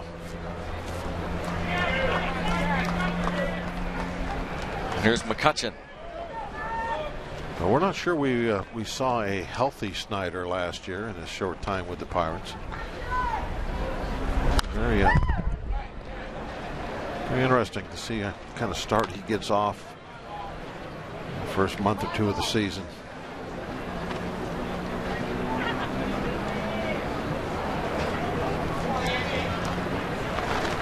Can you imagine what an outfield would be like if Snider turns out to be that special type player, and then Marte blossoms like obviously he can, to go along with this guy in center?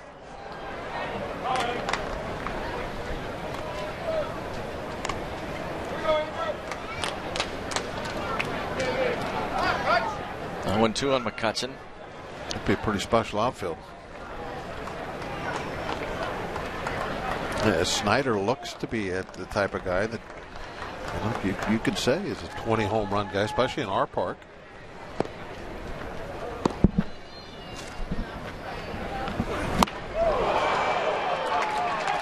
Fastball upstairs, blew it by him. Home run for Ivan De Jesus Jr. in the fifth, ties it at 2.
back here in Bradenton, Florida, spring training 2013.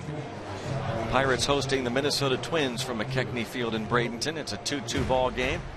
In a couple of weeks, our next telecast from Fort Myers, Pirates and the Boston Red Sox. March 23rd, mark it down. See the Pirates and the Bo Sox. Our next telecast here on Root Sports. Should have a real good idea about what that final roster will look like by about that time, because that will begin the final week of games. The Pirates will break camp after their contest in Tampa against the Yankees on Thursday, March 28th. Fly to Pittsburgh, an off day on Friday the 29th, and then an exhibition game in Altoona against the AA affiliate Altoona Curve on Saturday afternoon the 30th. A workout on Sunday the 31st at PNC Park, and then the game, the home opener against the Cubs, Monday, April the 1st.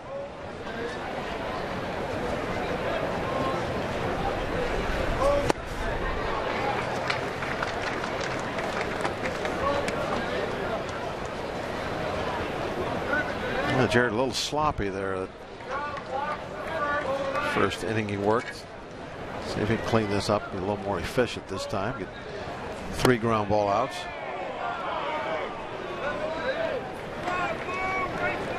Sounds like some of the umpires behind home plate were wanting that one to be a strike.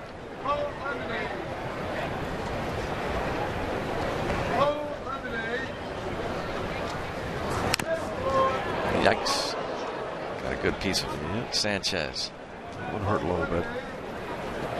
I'm going to walk out to the mound. Some feeling back in that foot.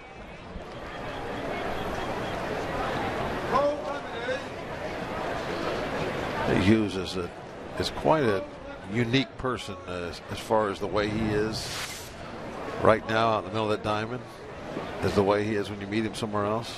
Oh yeah, right on top of the foot. Got on the just on the side of that pad.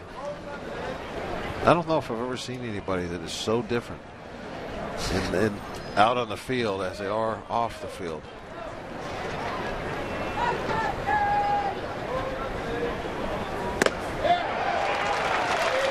Nice. Takes care of Wilkin Ramirez. He's quite a competitor. You get him out there between the foul lines.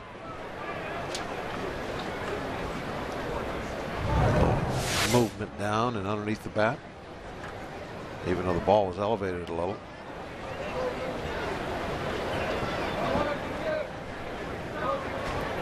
Brandon Boggs doubled off Burnett down the line and right his last time.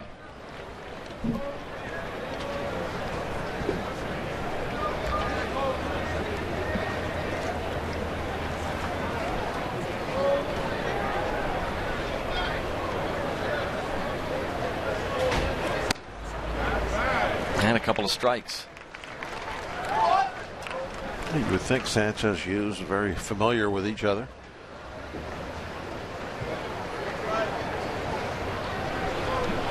Pretty much coming up through the minor leagues around the same time.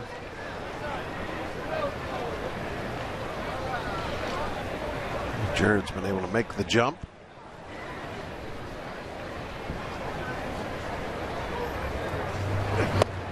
Hughes was a starter in his first handful of years in the Pirates minor league system, and then in AAA Indianapolis 2 years ago made the conversion to the bullpen, and he has really thrived in this role as a relief pitcher. Backdoor to slider off the plate away, and it bent in just far enough to catch that outside corner. Beautifully done. When he first came into the ball game, he was a little off control wise. Now this inning, it looks like he's pretty much got it going as far as putting it where he wants to. Not that pitch.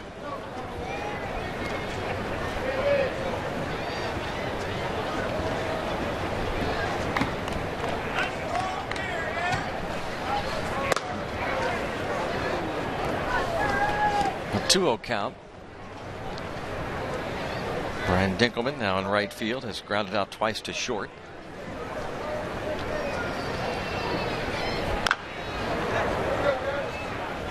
You see a lot of balls like that off Jared, and just driven straight down off home plate.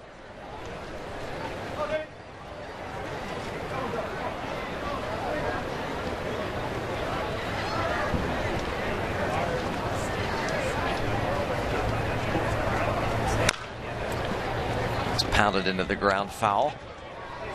With movement like Jared's, if he can just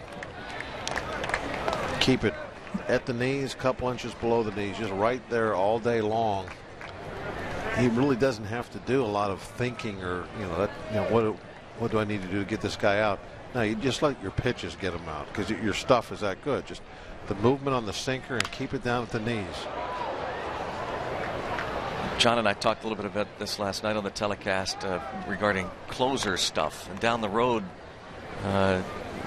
is Hughes the kind of guy that you think, even though he doesn't necessarily have a strikeout type pitch,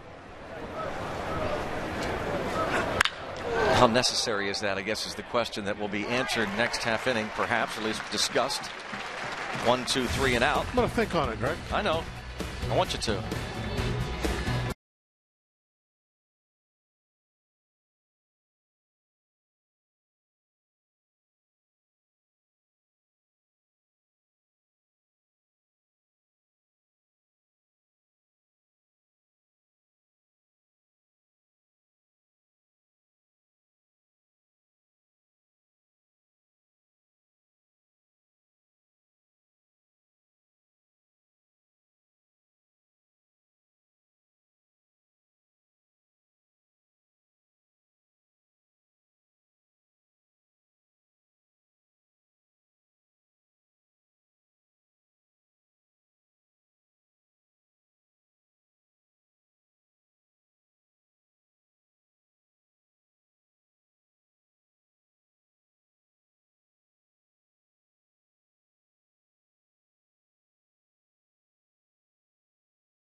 We Are Family, March 17th, 7 o'clock, here on Root Sports. They put a lot of hard work into that series, and you'll really enjoy it all year long. Well, to answer your question, Greg, I would say no, it's not a necessity. I think it's something that's kind of come about in the last, maybe 20, 30 years, probably starting with Bruce Sutter and Goose Gossage. Those two guys had the unhittable, the fork ball and the Gossage, the huge fastball. Got a lot of strikeouts, a lot of swings and misses. And it's nice to have that type of guy finish your game out. But, thinking back to a lot of the closers before those type of guys, you think about Teague. Teague's not really a big strikeout guy. He's got the good sinker, get ground balls. I'm thinking about the screwball pitchers like Tug McGraw, Mike Marshall in the L.A. with the Dodgers, Quisenberry with the Royals. They were more, take the sting out of the bat, get the ground balls type closers.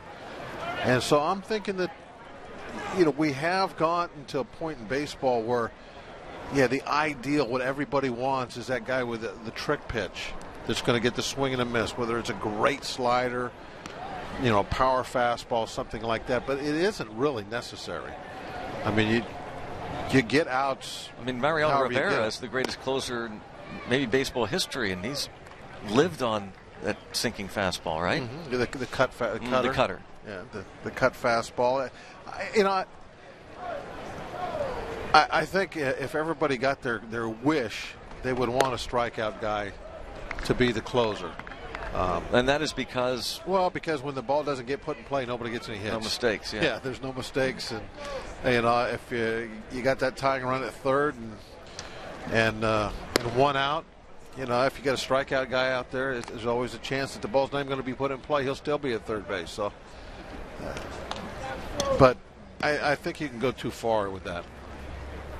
Give me a guy that can throw a lot of strikes and take the sting out of the bat.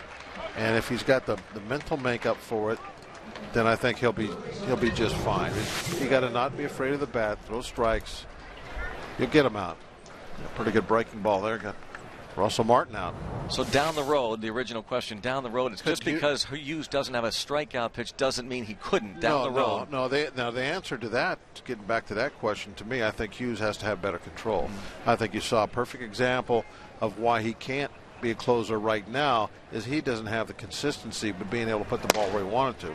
If he gets that control to where he can just sit at the knees with that sinker, well, yeah, of course he can be a closer because he's going to get a ton of outs. Right now, last year the league hit 220 something off of him. He gets more consistent with his control. He's going to bring that number down to maybe even under 200.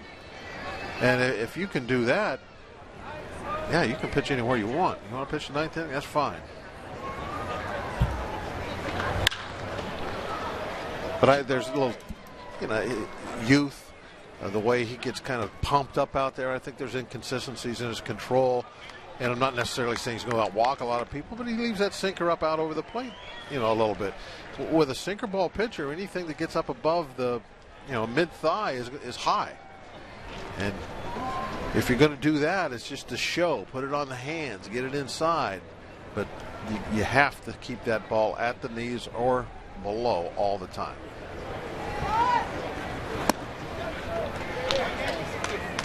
Jared Gettert, 2-2. We're watching Alex Meyer, who at 6'9", 220 pounds, acquired in the Denard Span deal from the Nationals, and immediately became the top pitching prospect in the Twins organization. Strikeout Russell Martin swinging and Gettert looking. 1-2-3. 2-2 ball game.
2-2 ball game. Go to the top of the 7th here at McKechnie Field in Bradenton. Let's go back down to Robbie with Jared Hughes. I am with Jared Hughes, and he had to work his way out of a jam. And I just want to ask you about the experience, because obviously spring training, but when you're in a situation like that in the regular season, that's a big situation. What's the key when you inherit runners?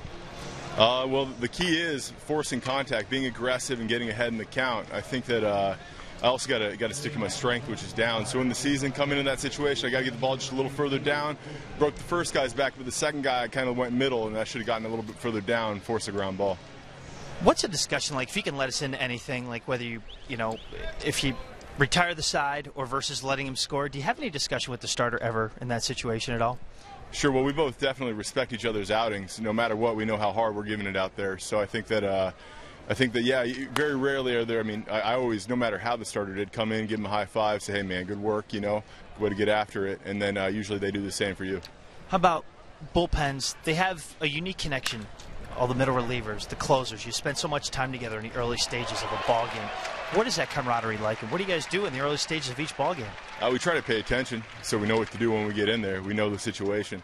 The camaraderie is good. I mean, you're always everybody knows everybody really well. Maybe sometimes a little too well, but yeah, no, you're always paying attention to the game, making sure you know what's going on, so when you get in there, you're ready for it. Don't you guys try to see who could spit or flick a sunflower seed the furthest? And what kind of silly things happen? Yeah, that happens sometimes. They got these little pebbles we throw at each other, and no one really knows whoever throws it. So that happens sometimes. Thanks, Jared. Thanks for that exclusive look. We appreciate it. Yeah, thanks for having me on. All right, guys. Robbie with Jared Hughes. Thanks to Robbie and to Jared. And a nice catch was made by Josh Harrison to start the inning. But now Eduardo Escobar will wind up at second base with a stand-up double against Vin Mazzaro. Jared was not being totally forthcoming there. There's very little watching of the game that goes on down there in the bullpen. Believe me. Very little. I always got something else going. Now this off the bat is not necessarily a double, because it's not hit nearly hard enough to get through all the way to the wall. But with 2 outs, there's no question you have to. Oh, excuse me, 1 out. Never mind. I'll forget what I just said then. Well, that wasn't very good base running then with 1 out. What I was going to say was with 2 outs, that's when you want to gamble to try to get into second base. And I kind of thought that was a little bit of a gamble when I saw him running around first like that. So I was so locked in on what Jared had to say. And talking about not paying attention to the game. Yeah. Well, that's where I got it from. All the time sitting in the bullpen.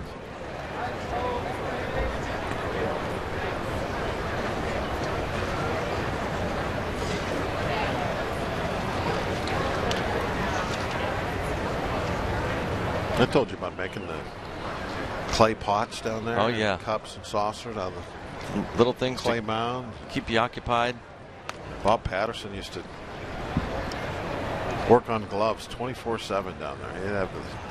He'd bring a little bag full of tools. That will bring home a run. Brad Hopp is now in right field, and he was the one who fielded that ball in the gap off the bat of Escobar. Now Escobar scores on the base hit.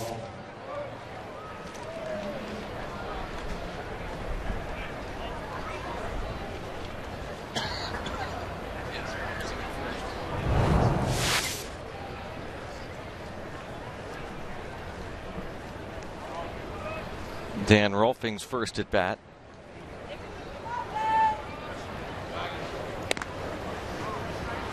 For Vin Mazzaro. He's making his 4th appearance of the spring. 3 innings, a couple of runs, 4 hits so far. Mazzaro has pitched in the big leagues as both a starter and a reliever with Oakland and Kansas City. Last couple of years with the Royals. He came over in that trade we talked about earlier from the Royals. Clint Robinson also coming to Pittsburgh. Robinson started the day at first base for the Pirates. A couple of pitching prospects were sent to Kansas City Luis Rico and Luis Santos. Speaking of the Royals and meaningless stats, how about their record? They're 11-1. They're 11-1. Then the Reds are 2-11.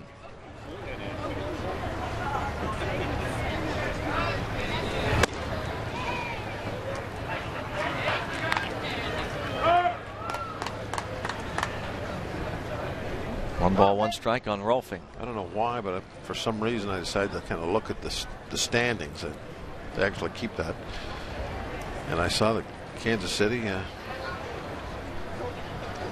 lost one game the entire spring to this point. Well, not just spring for the players, Bob, but for the pierogies working out in that field, getting ready for their race. Loosening up. That's a new field out there. Out of the box. Broken bat pop up to Harrison.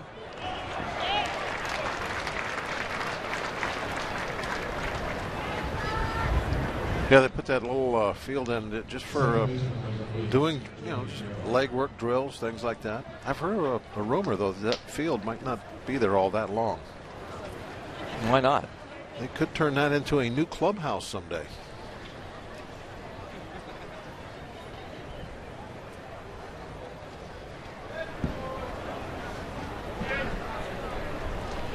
Jamie Carroll at the plate has walked twice and grounded out.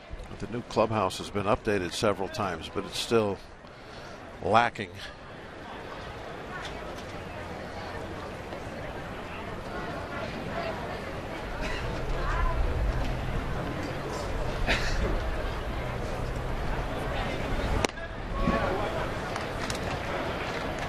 One and one. I can remember what the ballpark looked like before the last big upgrade they had. When I think back to that and look at this, it really is remarkable what has happened.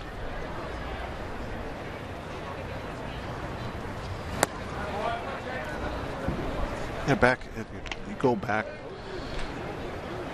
into the 60s, for instance, and spring training, the guys were coming down, they're getting in shape, and somebody decided, hey, let's put some stands around because people are leaning up against the fences watching. But spring training is not like that now.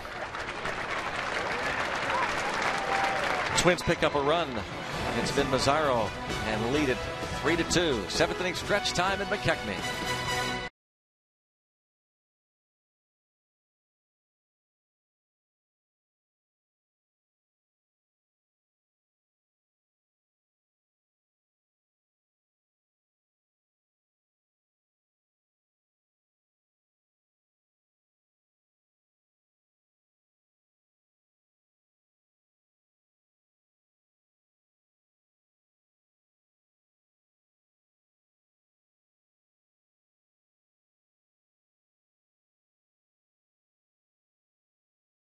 Going to the bottom of the seventh inning. Earlier before the ball game, Robbie Ince-Mikowski caught up with Clint Hurdle and Ron Gardenhire. Well, I always think about the national anthem when it's played, and Hurdle always used to say, I have a bad game every time I hear this song. Hasn't stopped. Why is that? It hasn't stopped. Just a way of breaking some ice. The other thing that I will tell you is I used to try and run with Gardy and Backman. I'd say, hey, let's get 5 hits today. I'll get 4, you guys get 1. And they held up their end of the deal quite frequently.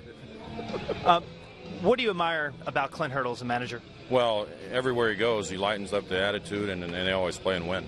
And he gets it done. He gets the most out of the players. The players enjoy playing for him. If you talk to him, you know what? He brings that certain ability to the clubhouse to make everybody want to come there and want to play and want to get after the game and respect the game. And that's what a manager does. The guys have to go get it done out on a baseball field. We all know that as managers, but you have to create an atmosphere in the clubhouse that they want to come to the park and want to be there, and Clint does that as well as anybody in the game. Ron Gardenhire, of course, does that as well as anybody in the game as well. Good friends from their days with the Mets. Ron Gardenhire and Clint Hurdle. Tony Sanchez leads off. You're talking about Wally Bachman there. Wally Bachman played with the Pirates for a little bit. came up with Gardenhire and that Met organization at that time. Danny Santana at short now. Mark Sobolewski is at third.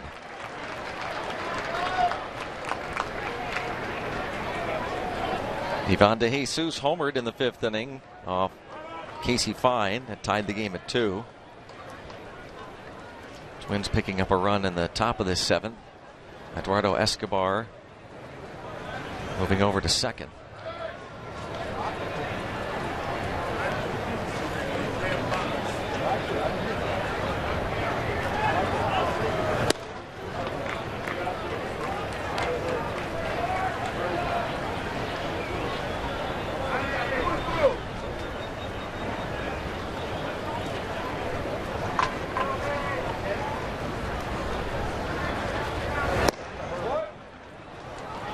And 0-2.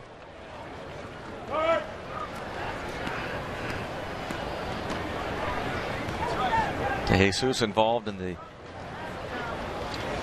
Hanrahan deal.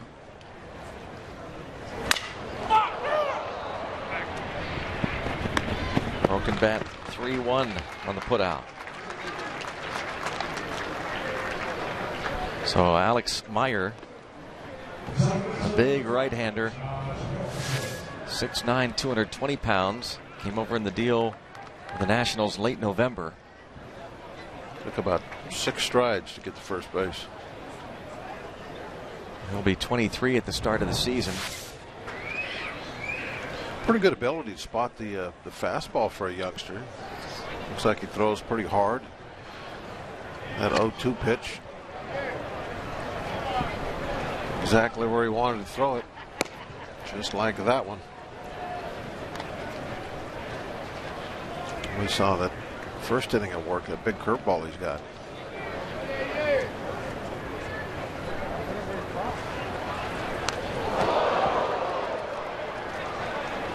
Harrison aboard. Not a fastball, not a curveball. I'm not sure what that was. 82 mile an hour and way inside.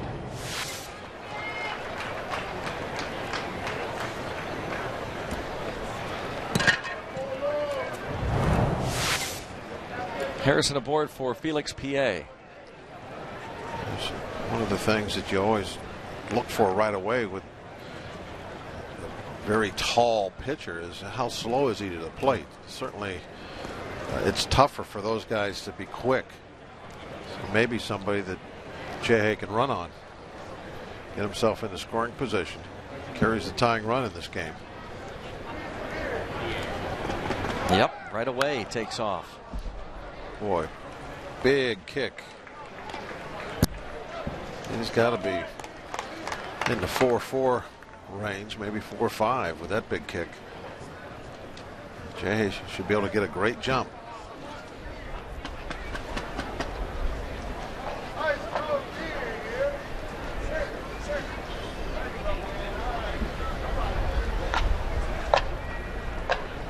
You don't have to get that big of a lead, but knowing that it's going to take him a while to get rid of the ball, that's what's going to give you the advantage.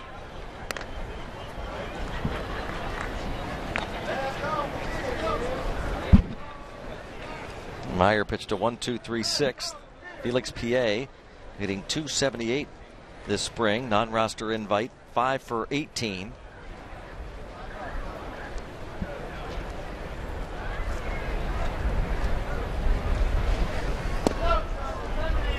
One and one. He cut the leg kick down with that pitch.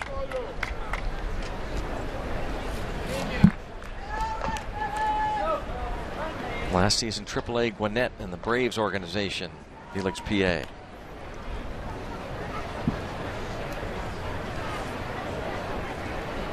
He started out in the independent league last year. In spring training with the Indians. Telling me that a couple days ago. Indians released him just before the start of the season, and he hooked up with an independent league club. A couple of weeks into that season, signed the minor league deal with the Braves.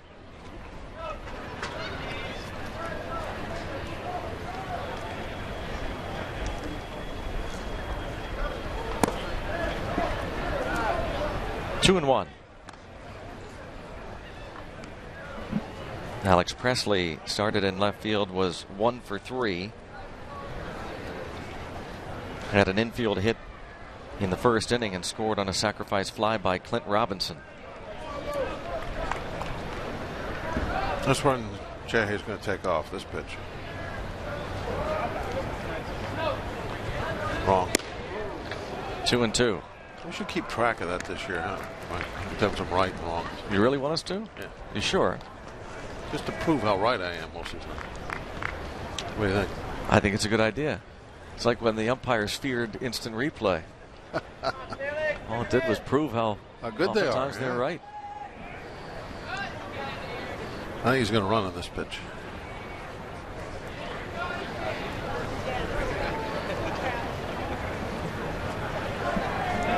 Darn. Struck him out. We won't keep tabs of that this year. 3-2. Twins.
Earlier, the pierogies out stretching, getting ready for this very important race. I don't think Cheese Chester is all that fired up. He's more concerned about high-fiving the fans. Oliver Onion, Sauerkraut Saul, and Jalapeno Hannah. Not sure who won that race. I think it was Oliver Onion came through. Oh, yeah? Ball hit in the air to center. Darren Ford took over there at last half inning. Last inning. So Clete Thomas is retired.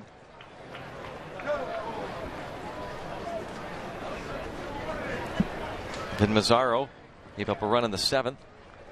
Now pitching here in the 8th. Drew Magi is at second base. Jordy Mercer at short.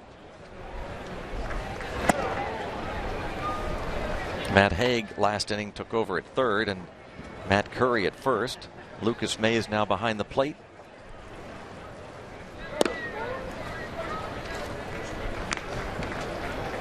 Joaquin Ramirez has struck out all 3 times he's been to the plate. Twice against Burnett, last time up against Jared Hughes.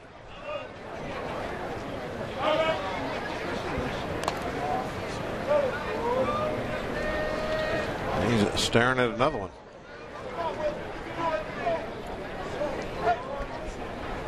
Mazzaro can put him away.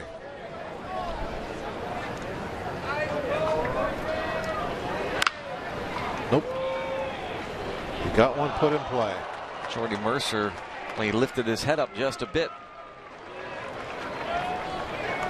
Charged with the error.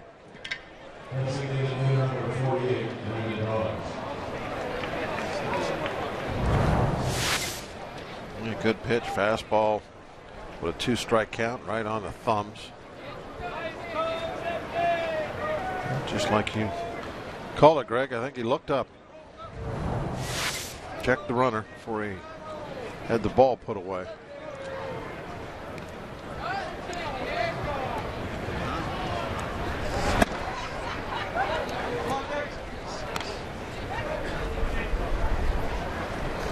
Boggs 1 for 3. Jordy Mercer spent a lot of time at the big leagues last year with the Pirates. Not a lot of playing time.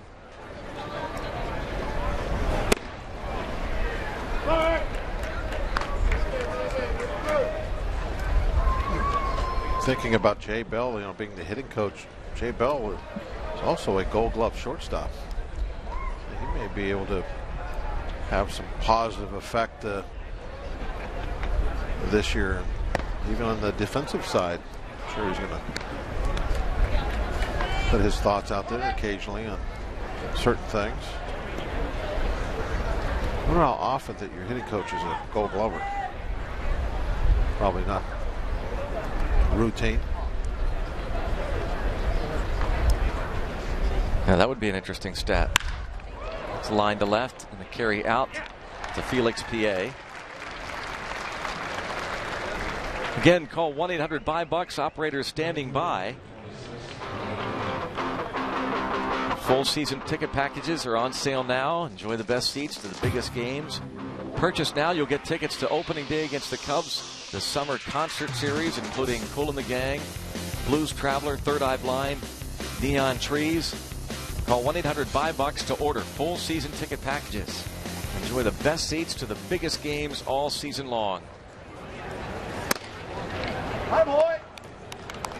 Call that number toll free, 1-800-BUY-BUCKS. I'll take your questions. Talk about full season plans. There are also partial season ticket plans available to fit your schedule, your budget. Hi, boy, man.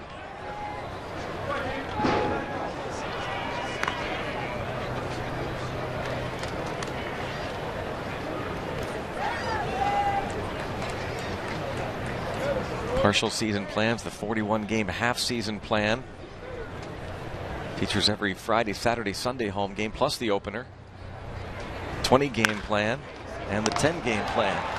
A shot right to second. Magi makes the play, the minor leaguer. Chance to make that catch. 3-2 Twins.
Brings us a look at this day in Pirates history. On this very day, 1992, the Pirates trade Neil Heaton to the Royals, get Kirk Gibson.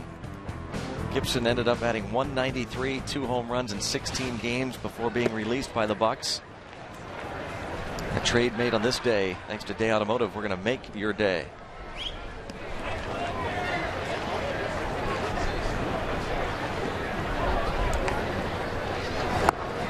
Brad Hopp, his first at bat. Another non-roster player in camp. Hopp really struggling early on. 2 for 17, has struck out 9 times. A couple of walks.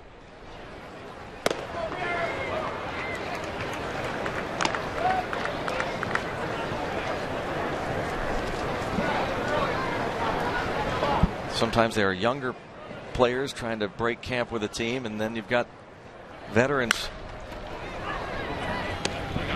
like Brad Hopp.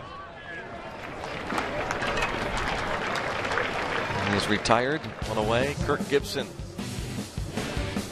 short time with the Bucks, 1992. One of those 2 home runs at Olympic Stadium in Montreal, a grand slam. Gibson, of course, now the manager of the Arizona Diamondbacks. So a teammate briefly with Bob, 1992. Yeah, it looked like I was looking at the uniform there. I think it still had the buttons on there at that point.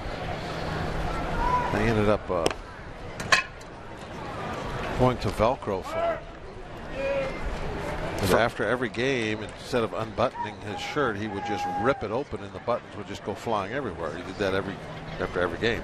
Why would he do that? So I don't know why he would do it, but he did. So eventually they sewed the buttons on over the top of the buttonholes, and then he just had Velcro on the back. That's what held his shirt closed. He wasn't real happy at the way he was hitting at that time. Obviously 16 games. His batting average was way down. He perhaps was coming toward the end of his career, although I think he did go back and have a good season or 2 with the Tigers after that, after he was released.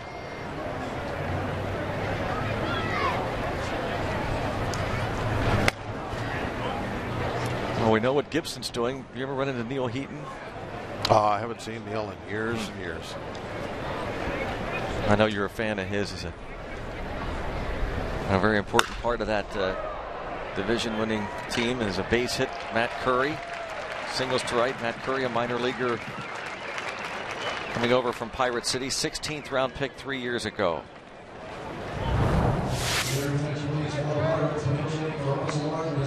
TCU product. Fastball right off the end of the bat.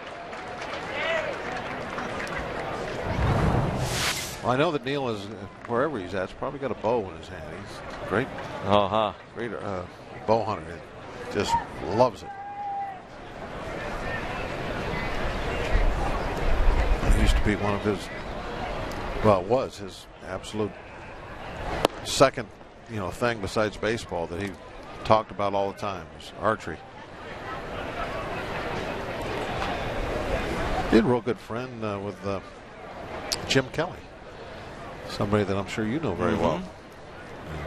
Old Buffalo Bill quarterback. They went to school together in Miami.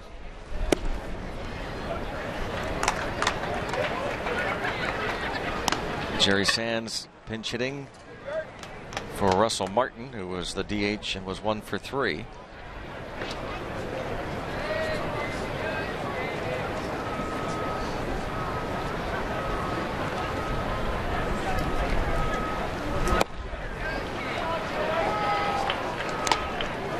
A 1-2 count on Sands. Third inning of work for Alex Meyer. Sands 3 for 18 this spring, plus a walk. Meyer a little stretched out here, aren't they? Their rotation figures to be Vance Worley, former Pirate Kevin Correa, Scott Diamond, Mike Pelfrey, Cole DeVries, although maybe an outside shot.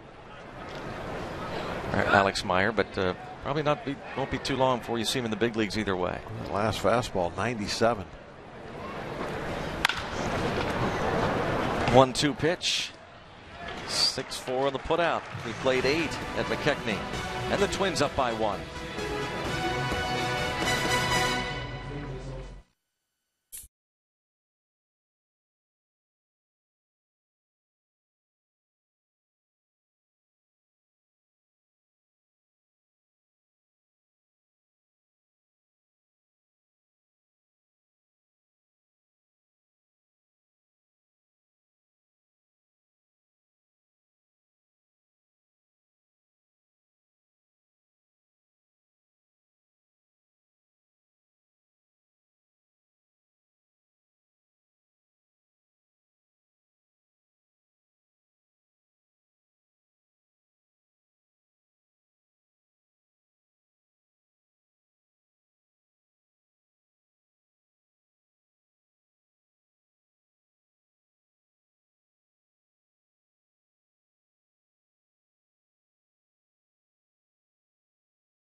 Pirates need a run to try to tie this game against the Minnesota Twins as we bring you an update from Pittsburgh Pirates playing in the World Baseball Classic. Good performance by a minor leaguer, Stephen Welch, with a home run last Friday. Chris LaRue is pitching today. 2 innings, 2 hits, just 1 unearned run, and he struck out 3 against Mexico. Mexico, a surprise winner over the United States last night.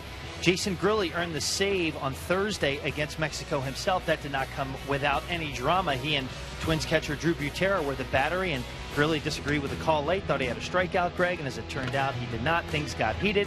Grilli needed to be calmed down a little bit by Drew Butera, but he did hang on to get the save. It was a 1-run win for Team Italy, and a good performance by Jason Grilli, the WBC. Also, Jameson Taillon will start tomorrow for Canada. Who knows how many innings he'll see, but like you discussed earlier with Ray Sear, it's going to be a good experience for a guy like that playing against some big league ball players. That's for sure. Thank you, Robbie, for that report. Andy Oliver acquired in that trade we talked about earlier from the Tigers in December for Ramon Cabrera, the catcher.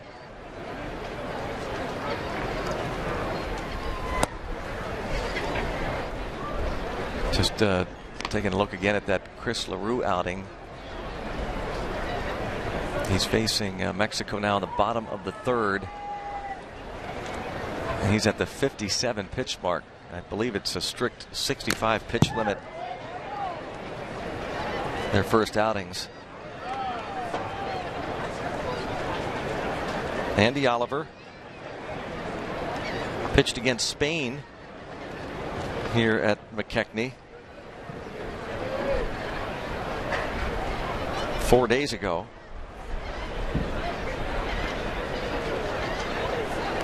Pitched a 1 1/3 against the Red Sox on the 28th of February. 1 1/3, 2 runs.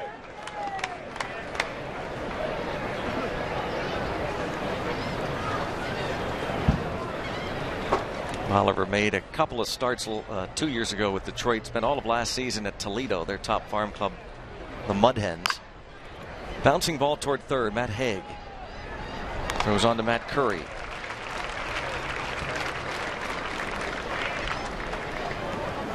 We talked last night about what the rotation would look like. The locks are Burnett, McDonald, Rodriguez, and pretty much Karstens.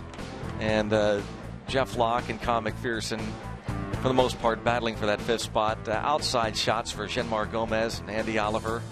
And, of course, not too far down the road, Francisco Liriano, signed as a free agent. Charlie Morton coming back from Tommy John. And I'd be surprised to see Garrett Cole in the big league soon.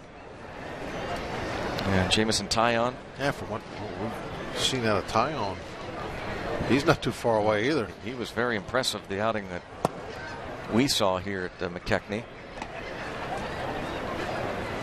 And Garrett Cole will start one of the games tomorrow for the Pirates. Game against the Orioles in Sarasota, while Jonathan Sanchez pitches the game against the Twins in Fort Myers. Split squad. Escobar, a base hit. Ladies and gentlemen, now batting for the Twins is the third baseman. What's having a McKechnie Field welcome for Sarasota native and product of Sarasota High School, number 8, Mark. Oliver certainly would like to keep this just a 1-run ball game as we're here in the 9th inning. As we say all the time, wins, losses, who cares? Well, the guy on the mound cares. When you're out there, the players out there on the field, they don't want it to go the wrong way, especially some of the younger guys. That this is a time of game where they always get to play. The minor leaguers come over. This is their time to shine. They want to get a W today. For a guy like Mark Sobolewski, Sarasota High School product, big moment for him. He got a nice ovation from the crowd on hand here. Fouls that one away from Andy Oliver.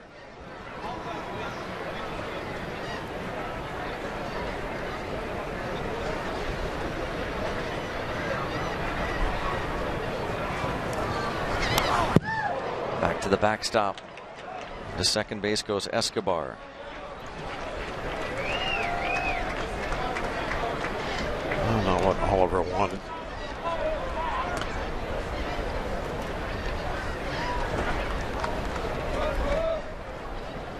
Oliver has a little history of some control problems, doesn't he? Yes, Looking he does. at his stats. Yep. Led the International League in walks last year. 88 free passes at Toledo. And 18 wild pitches also led that league. No doubt what that last one was. Certainly don't have to call that one a pass ball for any reason.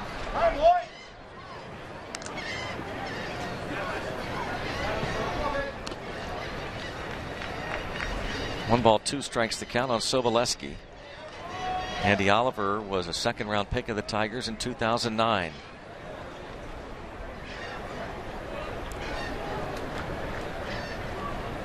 Oklahoma State product, teammate of Jordy Mercer.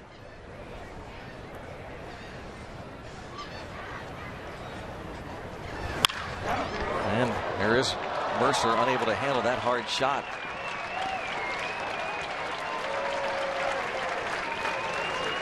Goes as a base hit.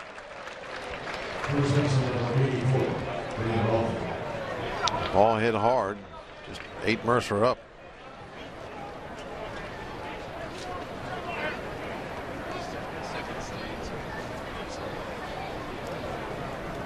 Was Haig there also? At Oklahoma State, I think so, for a year anyway, with Sobolewski and Mercer. What about Daniel McCutchen? The Oklahoma State guy? Yeah, he was, but I think he was a little bit earlier, I believe.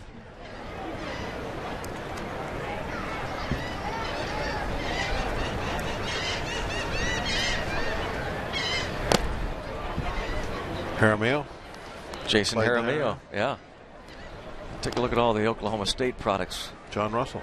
John Russell, former Pirate skipper. He was always thrilled when anybody from Oklahoma State would appear on a Pirate roster.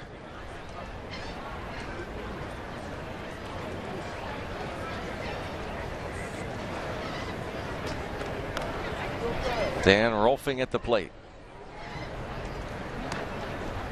I think you always kind of root for your alma mater, don't you? Popped up. Play made by Drew Magi.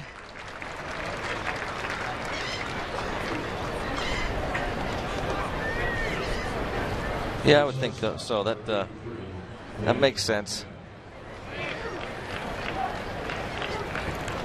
You would root for guys from what, Point Park? Yep. I would. College of the Canyons.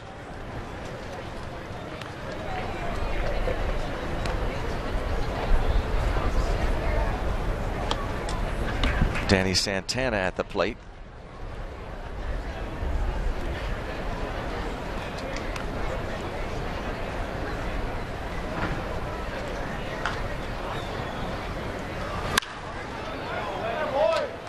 And that's out of play. Twins up 3-2 as they bat in the ninth. Isn't there a Cincinnati Red from your high school? Mechanicsburg? Yeah, he didn't go to my high school. High school. Chris Heisey. Mechanicsburg. I figured how many high schools could they have? I thought one sounded about right. They're a handful, Bob. No way. Yeah. Mechanicsburg? In the Mechanicsburg area, sure. It's greater Mechanicsburg. I was a Trinity guy. He was actually, he lives in Mechanicsburg now. He grew up in Lancaster, I believe. He went to one of the rival high schools. Mm-hmm. Mechanicsburg was a rival.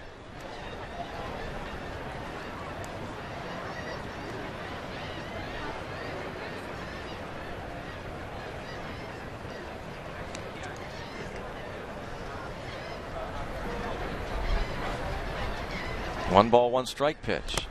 And that gets away from Lucas May. Another wild pitch. Lucas May has had trouble with pitches in the dirt this spring.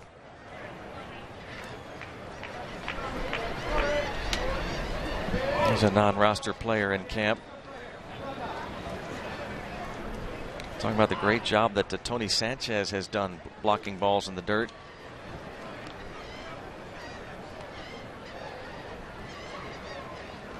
A little tougher go for Lucas May, who played last year at AAA Buffalo in the Mets organization. 2-1 on Danny Santana.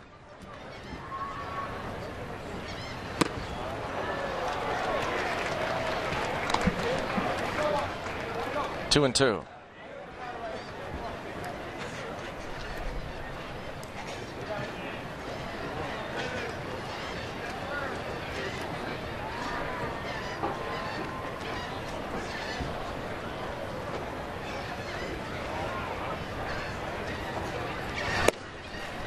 And now 3-2. Oliver, a little movement to go with his velocity on that last pitch. Really ran away.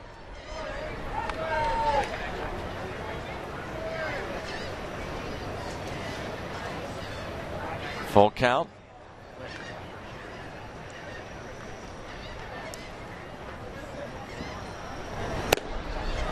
And Oliver walks him. And the Twins have them loaded.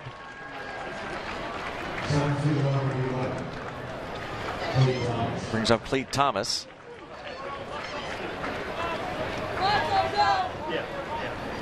Oliver's first outing this spring against Boston went 1 1/3. He walked 2. Gave up 3 hits, 2 runs.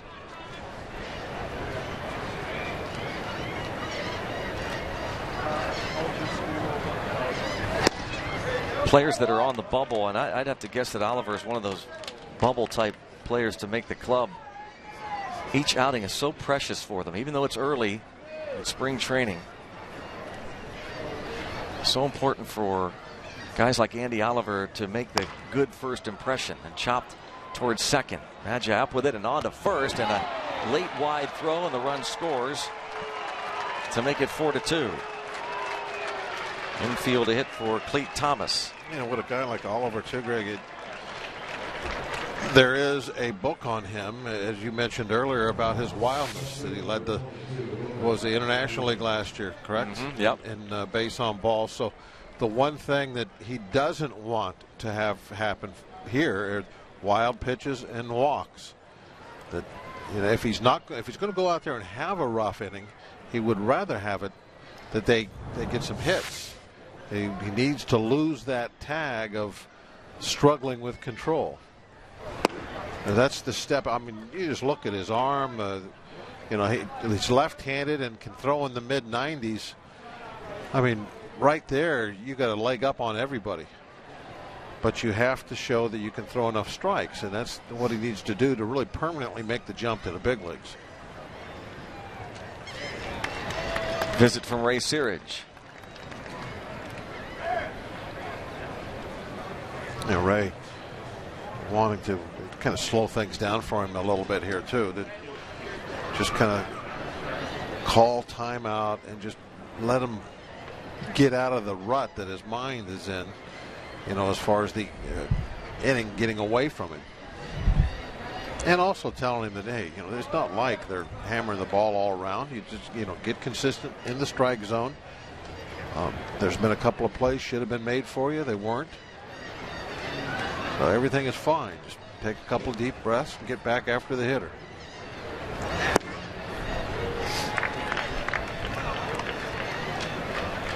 Two-0 count on Ramirez, who struck out his first 3 times up, then reached last inning on a Jordy Mercer error.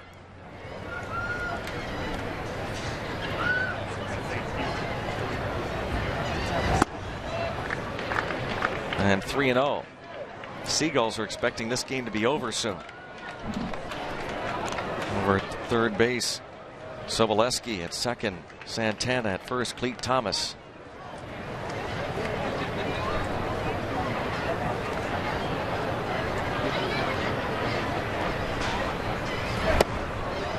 And he walked him on 4 pitches. Forcing in a run. And how many is that, Bob, with this spring by Pirates pitchers? You think it's 8? I think it's 8. Wow. I haven't seen a stat of that. I'm just trying to think of the ones I've seen.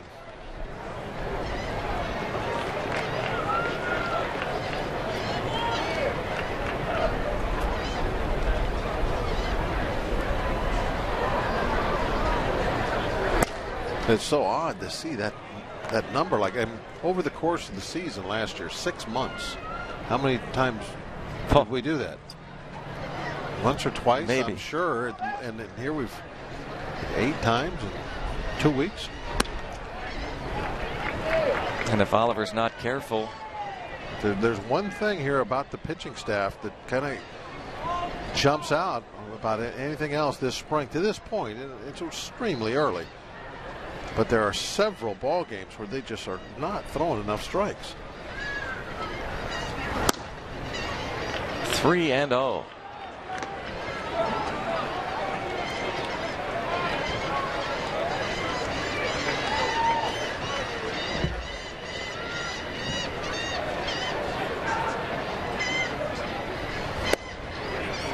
And a 3-1 count. You're out there in the mound thinking right now, Mr. Boggs, please swing the bat. No matter where I throw this, don't take it. Put it in play and hit it at somebody. He didn't, but it was a strike.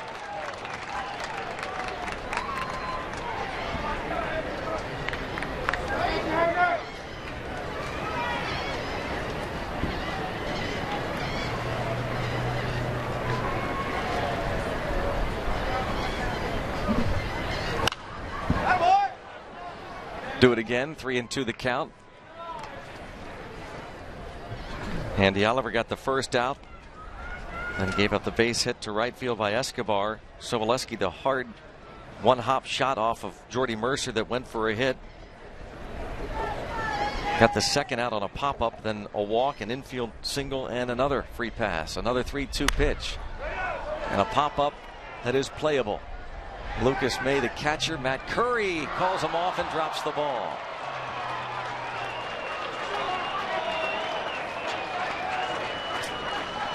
Well, Oliver is struggling with his control, but the defense is absolutely doing nothing for him.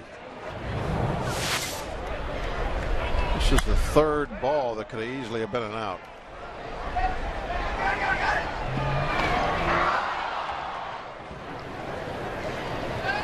Mercer didn't make that play. It's short. Magi at second. A little ground ball. They're not totally routine plays, but you should get outs on them. And he gets the strikeout. Go to the bottom of the ninth. 5-2 Twins.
Head to the bottom of the ninth inning at McKechnie Field in Bradenton, Florida. Matt Haig will lead off the bottom of the ninth. Pirates down 3. Face new pitcher Anthony Slamma. Not exactly a real good name for a pitcher. Nope. Slamma? Says Bob Walk. I'd rather walk somebody than give up a slammer. Especially if it was a grand slammer.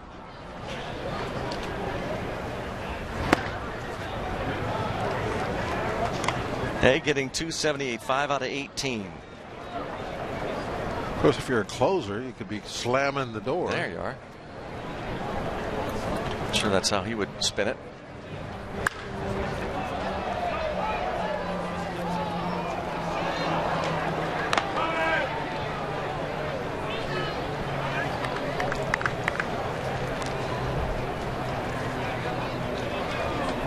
Haig hit 400 last spring and made the team.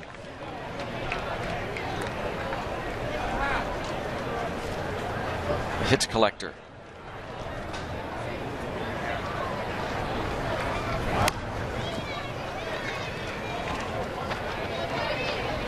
Quite as much fanfare around Haig this year. Team high 7 home runs.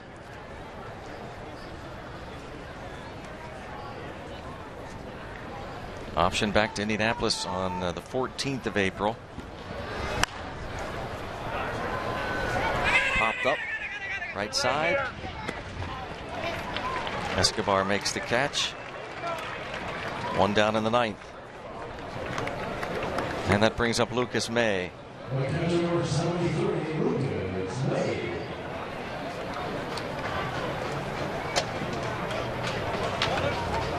Tony Sanchez was 0 for 3 as the starter behind the plate.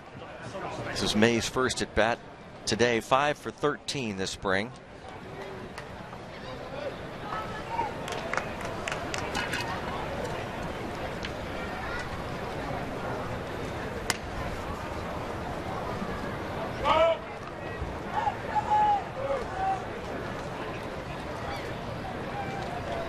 A.J. Burnett started for the Pirates. 4 2/3 innings. Jared Hughes 1 1/3. And Vin Mazzaro a couple of innings. Pirates with 5 hits. 1 hit, a home run by Ivan De Jesus Jr. Line drive homer in the 5th that tied the game.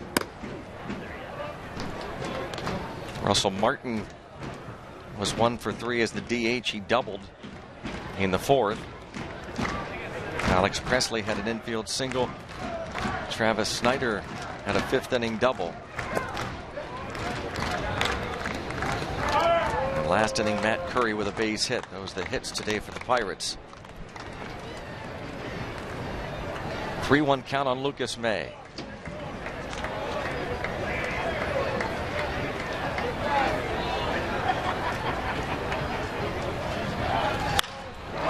And he lines a base hit into left, so Lucas May having a good spring at the plate. 6 for 14. Post-game show coming up after the game. Paul Alexander back in the studio. Kent Tekulve will join him. Clint Hurdle will also talk after this ball game.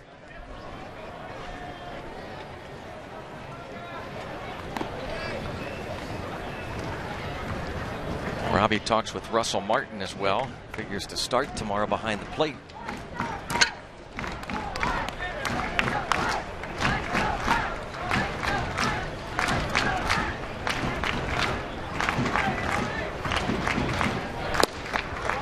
Jordy Mercer, a spring training batting average of .308. 4 hits and 13 at bats and 3 walks. One of his 4 hits a home run.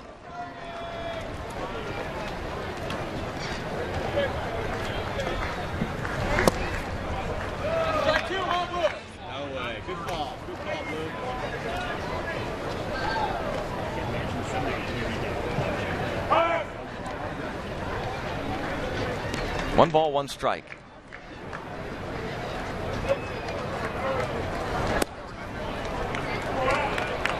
Two and one. Slammer keeps trying to bring that breaking ball of his over the plate. He's struggling with it a little bit right now. Tried to get it in there. The 2-1 pitch to May. Missed badly with it. put himself in a 3-1 hole.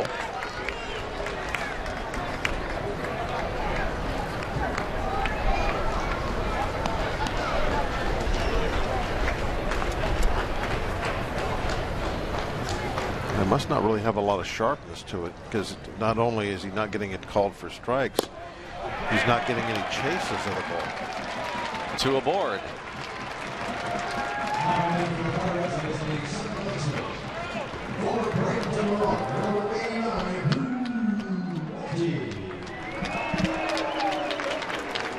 Ron Gardenhire has somebody up in the bullpen for the Twins, just in case Slamma can't finish this off.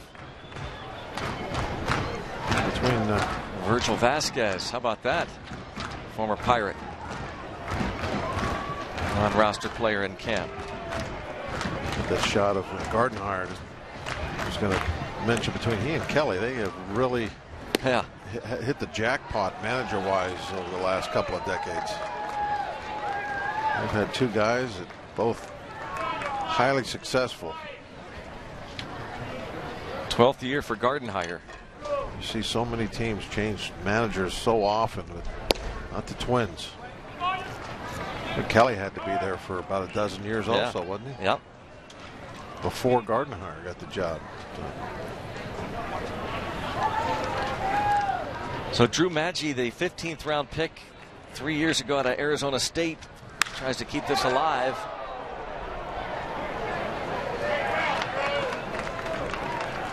Count of 1-2.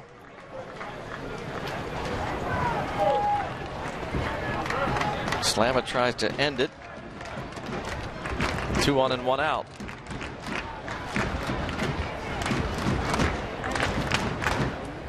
Down 3.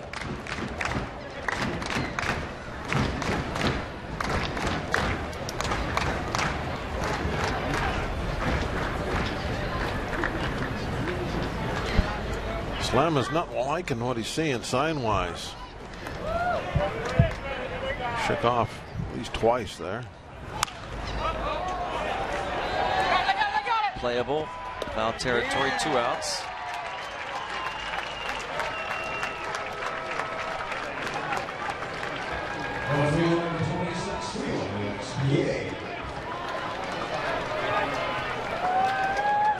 Felix P.A. struck out in the 7th.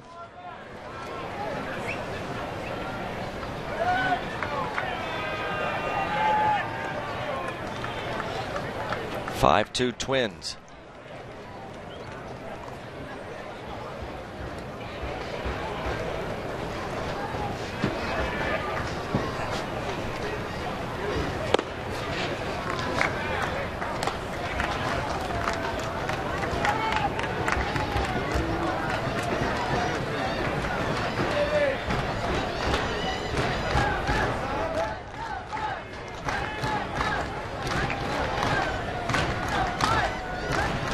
Ball, no strikes. 2-0.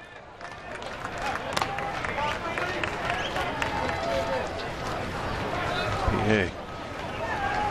The tying run, got a little pop in that bat. He's 5 for 19 this spring. One of his hits a home run. He's walked twice and struck out 3 times. And now it's 3-0.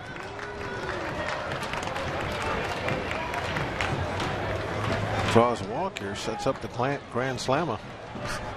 I don't think Slamma will be throwing that pitch, will he? Virgil might be coming on. Brad Hopp on deck. Hey, Jeff.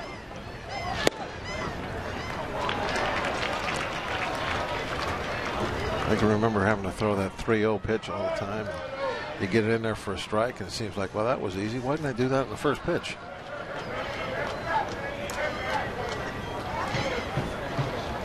Let's go, Bob.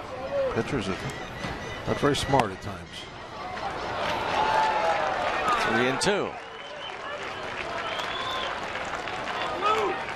that garbage all afternoon.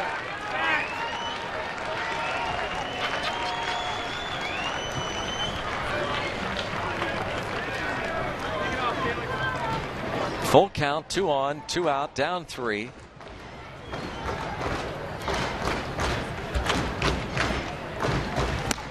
And they are loaded. Looking for the grand slammer.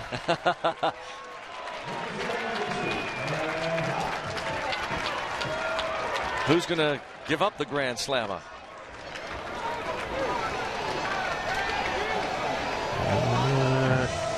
Rick Anderson going out. I think it's going to be Slammer. Twins pitching coach.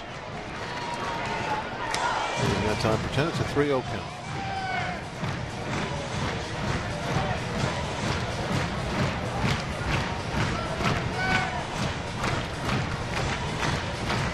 Two outs, bases loaded.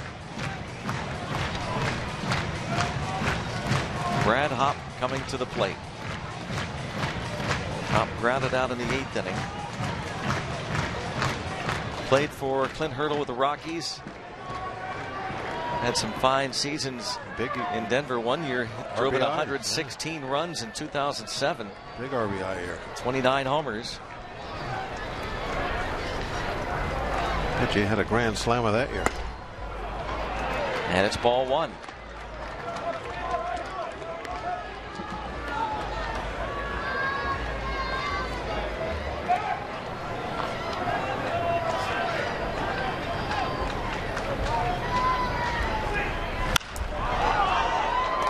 One ball, one strike on Brad Hopp, who played last year Double-A ball in the Texas Rangers organization. He had attended spring training with the Rangers as a non-roster invitee. Ended up playing Double-A ball at Frisco. 260, 3 homers, 12 RBIs. So spent time on the disabled list. Left elbow inflammation had him on the DL for a while.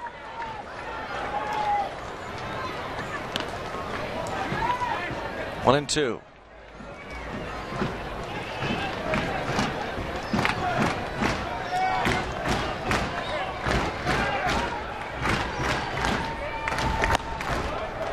Two and two on Hopp.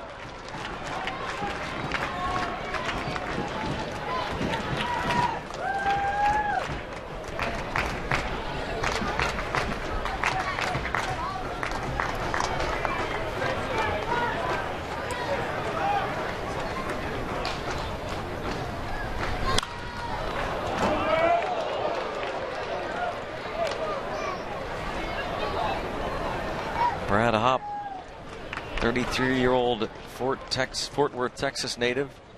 Where's Frisco at? Is that in Texas? I think.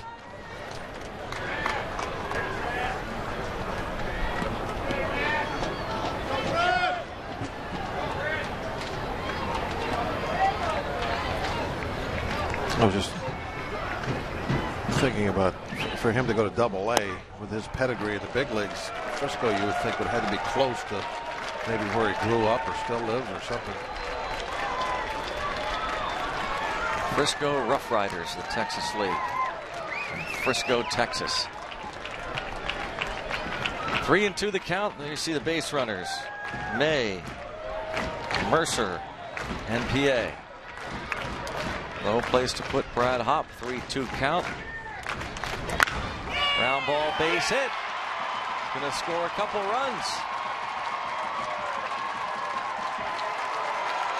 Brad Hopp. Tough go of it so far this spring for the veteran, but that's his 3rd hit in 19 at-bats and drives in a pair. He now has 5 RBIs.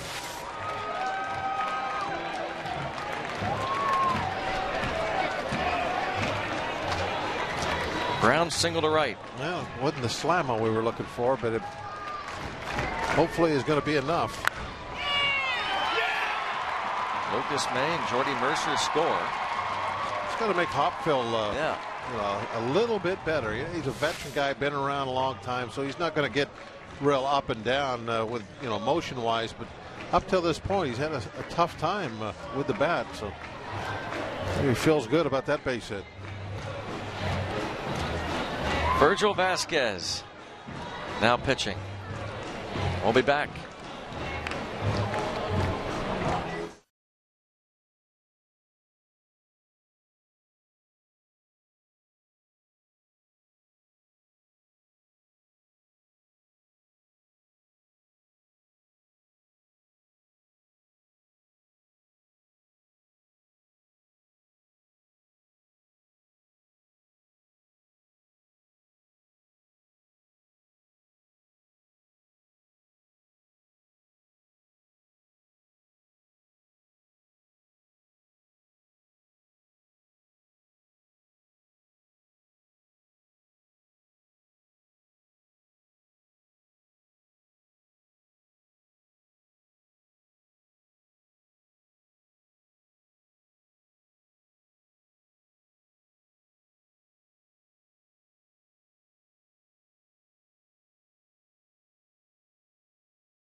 So the Pirates with a chance to tie it up here. 90 feet away is Felix Pie.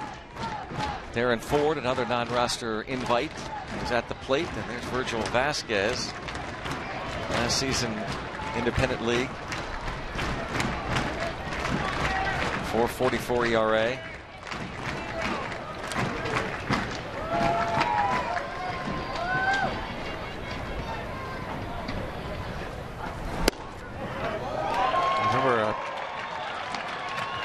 Virgil, before he would warm up, all the stuff he used to go through.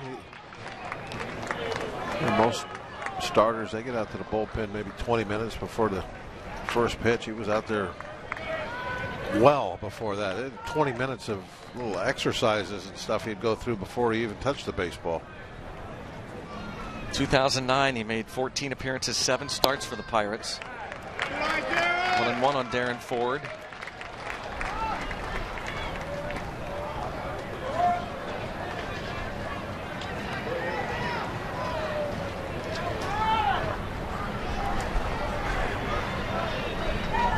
Vasquez, one-time 7th round pick of the Detroit Tigers. 1-1 pitch. Might be a tough play. The play is made by Sobolewski to retire Darren Ford and end the ball game. 5-4 final.